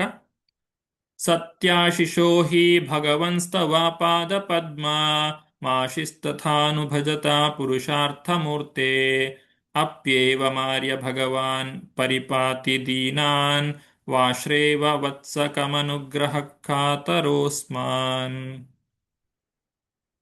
ಶಿವಗಂಗಾ ಮಾತಾಜಿ. ಹರೇ ಕೃಷ್ಣ. ಹರೇ ಕೃಷ್ಣ ಪ್ರಭು. ಭಗವಂತನೇ ಪರಮಪ್ರಭುವೆ, ನೀನೇ ಪರಮವರ ಸ್ವರೂಪಿ. ಆದ್ದರಿಂದ ಯಾರು ಬೇರೆ ಯಾವುದೇ ಆಸೆ ಇಲ್ಲದೆ ನಿನ್ನ ಭಕ್ತಿ ಸೇವೆಯಲ್ಲಿ ನಿರತರಾಗಿರುತ್ತಾರೋ ಅವರಿಗೆ ನಿನ್ನ ಪಾದಾರವಿಂದಗಳನ್ನು ಭಜಿಸುವುದು ರಾಜನಾಗಿ ರಾಜ್ಯಭಾರ ನಡೆಸುವುದಕ್ಕಿಂತ ಮೇಲು. ನಿನ್ನ ಅಡಿದಾವರೆಗಳನ್ನು ಪೂಜಿಸುವುದರ ವರ ಇದು. ನನ್ನಂತಹ ಅಜ್ಞಾನಿಯಾದ ಭಕ್ತನನ್ನು ನೀನು ನಿರ್ವ್ಯಾಜ ಕರುಣೆ ತೋರಿ ಆಗ ತಾನೇ ಕರು ಹಾಕಿದ ಹಸುವು ತನ್ನ ಕರುವಿಗೆ ಹಾಲು ಕೊಟ್ಟು ರಕ್ಷಿಸುವಂತೆ ರಕ್ಷಿಸುತ್ತೀಯೆ. ಹರೇ ಕೃಷ್ಣ. ಹರೇ ಕೃಷ್ಣ. ಇಲ್ಲಿ ಹಸು ಹಾಲು ಕರುವಿಗೆ ರಕ್ಷಣೆಯನ್ನು ಕೊಡುವಂತಹದ್ದು. ಇಲ್ಲಿ ಕರುವಿಗೆ ಯಾವುದೇ ಅರ್ಹತೆ ಇರುವುದಿಲ್ಲ. ತಾನು ಕರುವಿಗೆ ತನ್ನನ್ನ ಹಸು ರಕ್ಷಣೆ ಮಾಡಬೇಕು, ಅದಕ್ಕೋಸ್ಕರ ತಾನು ಪ್ರಯತ್ನವನ್ನ ಮಾಡಬೇಕು, ಇತ್ಯಾದಿಯಾದ ಯಾವುದೇ ಒಂದು ಯೋಚನೆ ಇರುವುದಿಲ್ಲ. ಆದರೂ ಕೂಡ ಹಸು ತನ್ನ ಕರುವನ್ನ ರಕ್ಷಣೆ ಮಾಡ್ತದೆ. ಅದೇ ರೀತಿ ಭಗವಂತನು ಕೂಡ ತನ್ನ ಭಕ್ತರನ್ನ ರಕ್ಷಣೆ ಮಾಡುವುದಕ್ಕೋಸ್ಕರ ತಾನು ಯಾವಾಗಲೂ ಉತ್ಸುಕನಾಗಿರ್ತಾನೆ. ಭಕ್ತನಿಗೆ ಅಥವಾ ಸಾಮಾನ್ಯ ಜೀವಿಗೆ ತನ್ನ ಜೀವನದ ಬಗ್ಗೆ ಏನೋ ತಿಳಿಯದೇ ಇದ್ರೂ ಕೂಡ ಅವನು ಭಕ್ತಿಗೆ ಬರಲಿಕ್ಕೋಸ್ಕರ ಬೇಕಾದಂತಹ ವ್ಯವಸ್ಥೆಯನ್ನ ಭಗವಂತನು ಮಾಡ್ತಾನೆ. ಇದನ್ನ ಇಲ್ಲಿ ಹಸುವು ಕರುವಿಗೆ ಕೊಡುವಂತಹ ರಕ್ಷಣೆ ಅಂತ ಹೇಳಿ ಇಲ್ಲಿ ಹೇಳ್ತಾರೆ. ಶುದ್ಧ ಭಕ್ತಿ ಸೇವೆಯನ್ನ ಅಹೈತುಕಿ, ನಿಷ್ಕಾರಣ ಎಂದು ಕರೆಯಲಾಗಿದೆ. ಯಾವುದೇ ಒಂದು ಉದ್ದೇಶವನ್ನ ಇಟ್ಟುಕೊಂಡು ಭಕ್ತನು ಭಗವಂತನನ್ನ ಭಕ್ತಿ ಮಾಡುವುದಿಲ್ಲ. ಭಗವಂತನ ಭಕ್ತಿ ಸೇವೆಗೆ ಬಂದಿರುವುದು ಧ್ರುವ ಮಹಾರಾಜನಿಗೆ ಗೊತ್ತಿತ್ತು. ಅಂತಹ ಪರಿಶುದ್ಧವಲ್ಲದ ಭಕ್ತನು ಎಂದಿಗೂ ದೇವೋತ್ತಮ ಪರಮಪುರುಷನನ್ನು ಮುಖಾಮುಖಿ ನೋಡಲಾರ. ಅಂದ್ರೆ ಇಲ್ಲಿ ಯಾವ ಕಾರಣಕ್ಕೋಸ್ಕರ ಧ್ರುವ ಮಹಾರಾಜ ಭಕ್ತಿಯನ್ನ ಮಾಡಿದ್ದಾನೆ, ಆ ಕಾರಣದಿಂದ ಅವನಿಗೆ ಭಗವಂತನ ಸಾಕ್ಷಾತ್ಕಾರವಾಗುವಂತಹ ಒಂದು ಸಂದರ್ಭ ಇರುವುದಿಲ್ಲ. ಆದರೂ ಕೂಡ ಭಗವಂತ ತನ್ನ ಒಂದು ಕರುಣೆಯಿಂದಲೇ ಹಸುವು ತನ್ನ ಕರುವಿಗೆ ಹಾಲು ಕೊಡುವ ರೀತಿಯಲ್ಲಿ ಧ್ರುವ ಮಹಾರಾಜನಿಗೆ ಅನುಗ್ರಹವನ್ನ ಮಾಡಿದ್ದಾನೆ. ಅಂದ್ರೆ ಕೊನೆಯದಾಗಿ ಧ್ರುವ ಮಹಾರಾಜ ಏನು ಹೇಳ್ತಾನಂದ್ರೆ, ನೀನು ಈಗ ನನ್ನ ಮುಂದೆ ಪ್ರತ್ಯಕ್ಷನಾಗಿದ್ದೀಯಾ, ಇದಕ್ಕೆ ಕಾರಣ ನಾನು ಮಾಡಿದಂತಹ ಕಠಿಣ ತಪಸ್ಸು ಅಲ್ಲ, ಅದಕ್ಕೆ ಕಾರಣ ಏನು, ನಿನ್ನಲ್ಲಿರುವಂತಹ ಕರುಣೆ. ಅದರಿಂದಾಗಿ ನೀನು ದರ್ಶನವನ್ನ ಕೊಟ್ಟಿದ್ದೀಯಾ ಅಂತ ಹೇಳಿ ಭಗವಂತನಲ್ಲಿ ಧ್ರುವ ಮಹಾರಾಜ ಹೇಳ್ತಾ ಇದ್ದಾನೆ. ಪುರುಷಾರ್ಥ ಮೂರ್ತಿ ಅಂತ ಹೇಳಿ ಕರೀತಾ ಇದ್ದಾರೆ. ಪುರುಷಾರ್ಥ ಅಂತ ಹೇಳಿದ್ರೆ 4 ರೀತಿಯಾದಂತಹ ಚತುರ್ವಿಧ ಪುರುಷಾರ್ಥ: ಧರ್ಮ, ಅರ್ಥ, ಕಾಮ, ಮೋಕ್ಷ ಅಂತ ಹೇಳಿ. ಆದ್ರೆ ಪಂಚಮ ಪುರುಷಾರ್ಥ ಅಂತಿದೆ. ಪಂಚಮ ಪುರುಷಾರ್ಥ ಅಂತ ಹೇಳಿದ್ರೆ ಅದು ಪ್ರೇಮ ಪುಮಾರ್ಥೋ ಮಹಾನ್. ಭಗವಂತನಲ್ಲಿ ಪ್ರೇಮವನ್ನ ಪಡೆಯುವಂಥದ್ದೇ ಅತಿ ಶ್ರೇಷ್ಠವಾದಂತಹ ಪುರುಷಾರ್ಥ. ಹಾಗೆ ಭಗವಂತನನ್ನ ಪುರುಷಾರ್ಥ ಮೂರ್ತಿ ಅಂದ್ರೆ ಯಾರನ್ನ ಪಡೆಯುವುದರಿಂದ ಎಲ್ಲ ಪುರುಷಾರ್ಥಗಳು ಪರಿಪೂರ್ಣವಾಗ್ತವೆ. ಈಗ ನಾವು ಜೀವನದಲ್ಲಿ ಧರ್ಮವನ್ನ ಸಾಧಿಸದೇ ಇದ್ರೆ, ಅರ್ಥವನ್ನ ಸಾಧಿಸದೇ ಇದ್ರೆ, ಕಾಮನೆಗಳನ್ನ ಪರಿಪೂರ್ಣಗೊಳಿಸದೇ ಇದ್ರೆ, ಅಥವಾ ಮೋಕ್ಷಕ್ಕಾಗಿ ಕಾರ್ಯವನ್ನ ಮಾಡದೇ ಇದ್ರೆ ನಮ್ಮ ಜೀವನ ಸಂಪೂರ್ಣ ಅಂತ ಹೇಳಿ ಹೇಳಲಿಕ್ಕೆ ಆಗುವುದಿಲ್ಲ. ಇದು ಸಾಮಾನ್ಯ ಜನರ ಒಂದು ಮಾತು. ಆದರೆ ಇಲ್ಲಿ ಧ್ರುವ ಮಹಾರಾಜ ಏನು ಹೇಳ್ತಾನೆ, ಪುರುಷಾರ್ಥ ಮೂರ್ತಿ, ಈ ಪಂಚಮ ಪುರುಷಾರ್ಥವನ್ನು ಯಾರು ಪಡೆಯುತ್ತಾರೆ ಅಂದ್ರೆ 5ನೇ ವರ್ಷದಲ್ಲಿಯೇ ಧ್ರುವ ಮಹಾರಾಜ ಭಗವಂತನ ದರ್ಶನವನ್ನು ಪಡೆದಿದ್ದಾನೆ. ಅವನು ಎಲ್ಲಾ ಪುರುಷಾರ್ಥಗಳನ್ನು ಪಡೆದ ರೀತಿಯಲ್ಲಿಯೇ ಪರಮಪುರುಷನಿಂದ ಸಂಪತ್ತು, ಜನಪ್ರಿಯತೆ ಅಥವಾ ಒಳ್ಳೆಯ ಹೆಂಡತಿ ಬೇಕು ಎಂದು ಕೇಳಬಾರದು. ಇದು ಚೈತನ್ಯ ಮಹಾಪ್ರಭುಗಳು ಹೇಳಿರುವಂತಹ ಮಾತು. ಈ ಚತುರ್ವಿಧ ಪುರುಷಾರ್ಥವನ್ನ ಪಡೆಯುವುದಕ್ಕಿಂತಲೂ ಪಂಚಮ ಪುರುಷಾರ್ಥವನ್ನು ಪಡೆಯುವುದು ಅತಿ ಶ್ರೇಷ್ಠ. ನಾರದ ಮುನಿಗಳು ಮತ್ತು ವೇದವ್ಯಾಸರ ಸಂಭಾಷಣೆಯಲ್ಲಿಯೂ ಕೂಡ ಮೊದಲನೆಯ ಸ್ಕಂದದಲ್ಲಿ ನಾರದ ಮುನಿಗಳು ವೇದವ್ಯಾಸರಿಗೆ ಅದನ್ನೇ ಹೇಳುವಂಥದ್ದು.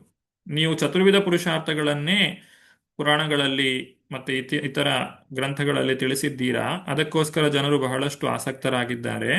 ಆದರೆ ಪಂಚಮ ಪುರುಷಾರ್ಥ ಈ ಭಗವಂತನ ಕುರಿತಾಗಿಯೇ ನೀವು ವಿವರಣೆಯನ್ನು ಕೊಡಲಿಲ್ಲ, ಅದು ನಿಮ್ಮ ಒಂದು ಕಾರ್ಯದಲ್ಲಿ ಲೋಪ ಇದೆ ಅನ್ನೋದನ್ನ ತಿಳಿಸಿದ್ದಾರೆ. ಈ ರೀತಿ ಧ್ರುವ ಮಹಾರಾಜನ ಪ್ರಾರ್ಥನೆಯನ್ನು ನಾವು ಇವತ್ತು ತಿಳಿದುಕೊಂಡಿದ್ದೇವೆ. ಮುಖ್ಯವಾಗಿ 6ನೆಯ ಶ್ಲೋಕದಿಂದ ಪ್ರಾರಂಭವಾದಂತಹ ಸ್ತೋತ್ರ 6 ಮತ್ತು 7ನೆಯ ಶ್ಲೋಕದಲ್ಲಿ ಭಗವಂತನು ನಮ್ಮ ಇಂದ್ರಿಯಗಳ ಒಡೆಯ, ನಮ್ಮೊಳಗಿದ್ದುಕೊಂಡು ಭಗವಂತನು ಕಾರ್ಯಗಳನ್ನ ಮಾಡಿಸ್ತಾನೆ. 8, 9 ಶ್ಲೋಕಗಳಲ್ಲಿ ಭಗವಂತ ಹೇಗೆ ತನ್ನ ಭಕ್ತರನ್ನ ರಕ್ಷಣೆ ಮಾಡ್ತಾನೆ ಅನ್ನೋದನ್ನ ತಿಳಿಸಿದ್ದಾರೆ.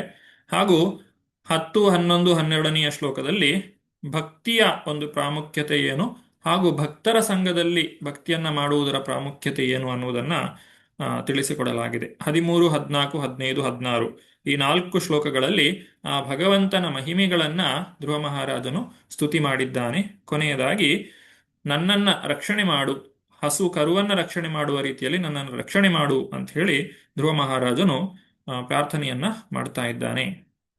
ಈ ರೀತಿ ಮೊದಲ 17 ಶ್ಲೋಕಗಳನ್ನ ನಾವು ಇವತ್ತು ತಿಳಿದುಕೊಂಡಿದ್ದೇವೆ. ಬಹಳ ಅನೇಕ ವಿಚಾರಗಳಿವೆ ಈ ಒಂದು ಅಧ್ಯಾಯದಲ್ಲಿ ತಿಳಿದುಕೊಳ್ಳುವಂತಹದ್ದು. ಹಾಗಾಗಿ ಮುಂದಿನ ತರಗತಿಗಳಲ್ಲಿ ಈ ಅಧ್ಯಾಯವನ್ನ ನಾವು ಮುಂದುವರಿಸೋಣ ಅಂತ ಹೇಳ್ತಾ ಇವತ್ತಿನ ತರಗತಿಗೆ ಇಲ್ಲಿ ವಿರಾಮವನ್ನು ಕೊಡ್ತಾ ಇದ್ದೇನೆ. ಮುಂದಿನ ತರಗತಿಯಲ್ಲಿ ಈಗ ಇನ್ನು ಮುಂದಕ್ಕೆ ಭಗವಂತನು ಯಾವ ರೀತಿಯಾಗಿ ಧ್ರುವ ಮಹಾರಾಜನಿಗೆ ಅನುಗ್ರಹವನ್ನ ಮಾಡ್ತಾನೆ ಹಾಗೂ ಭಗವಂತನಿಂದ ಅನುಗ್ರಹವನ್ನು ಪಡೆದ ಮೇಲೂ ಕೂಡ ಧ್ರುವ ಮಹಾರಾಜನು ಸಂತುಷ್ಟಿಯನ್ನು ಹೊಂದುವುದಿಲ್ಲ. ಅವನ ಅಸಂತೋಷಕ್ಕೆ ಏನು ಕಾರಣ, ಹಾಗೂ ಆ, ಮುಂದಕ್ಕೆ ಆತನು ತನ್ನ ಒಂದು ರಾಜ್ಯಕ್ಕೆ, ಒಂದು ಅರಮನೆಗೆ ಹೋಗ್ತಾನೆ. ಈ ಒಂದು ಅಧ್ಯಾಯದ ಹೆಸರೇ ಗೃಹಾಭಿಮುಖ ಧ್ರುವ ಮಹಾರಾಜ ಅಂತ ಹೇಳಿ. ಉತ್ತಾನಪಾದನು ಯಾವ ರೀತಿಯಾಗಿ ಧ್ರುವ ಮಹಾರಾಜನನ್ನ ಸ್ವಾಗತಿಸ್ತಾನೆ ಇತ್ಯಾದಿ ಎಲ್ಲ ವಿಚಾರಗಳನ್ನ ನಾವು ಈ ಮುಂದಿನ ಶ್ಲೋಕಗಳಲ್ಲಿ, ಈ 9ನೇ ಅಧ್ಯಾಯದಲ್ಲಿ ತಿಳಿದುಕೊಳ್ಳಲಿಕ್ಕಿದ್ದೇವೆ. ಅದನ್ನ ಮುಂದಿನ ತರಗತಿಗಳಲ್ಲಿ ನೋಡೋಣ ಅಂತ ಹೇಳ್ತಾ ಇವತ್ತಿನ ತರಗತಿಗೆ ಇಲ್ಲಿ ವಿರಾಮವನ್ನು ಕೊಡ್ತಾ ಇದ್ದೇನೆ. ಧನ್ಯವಾದಗಳು.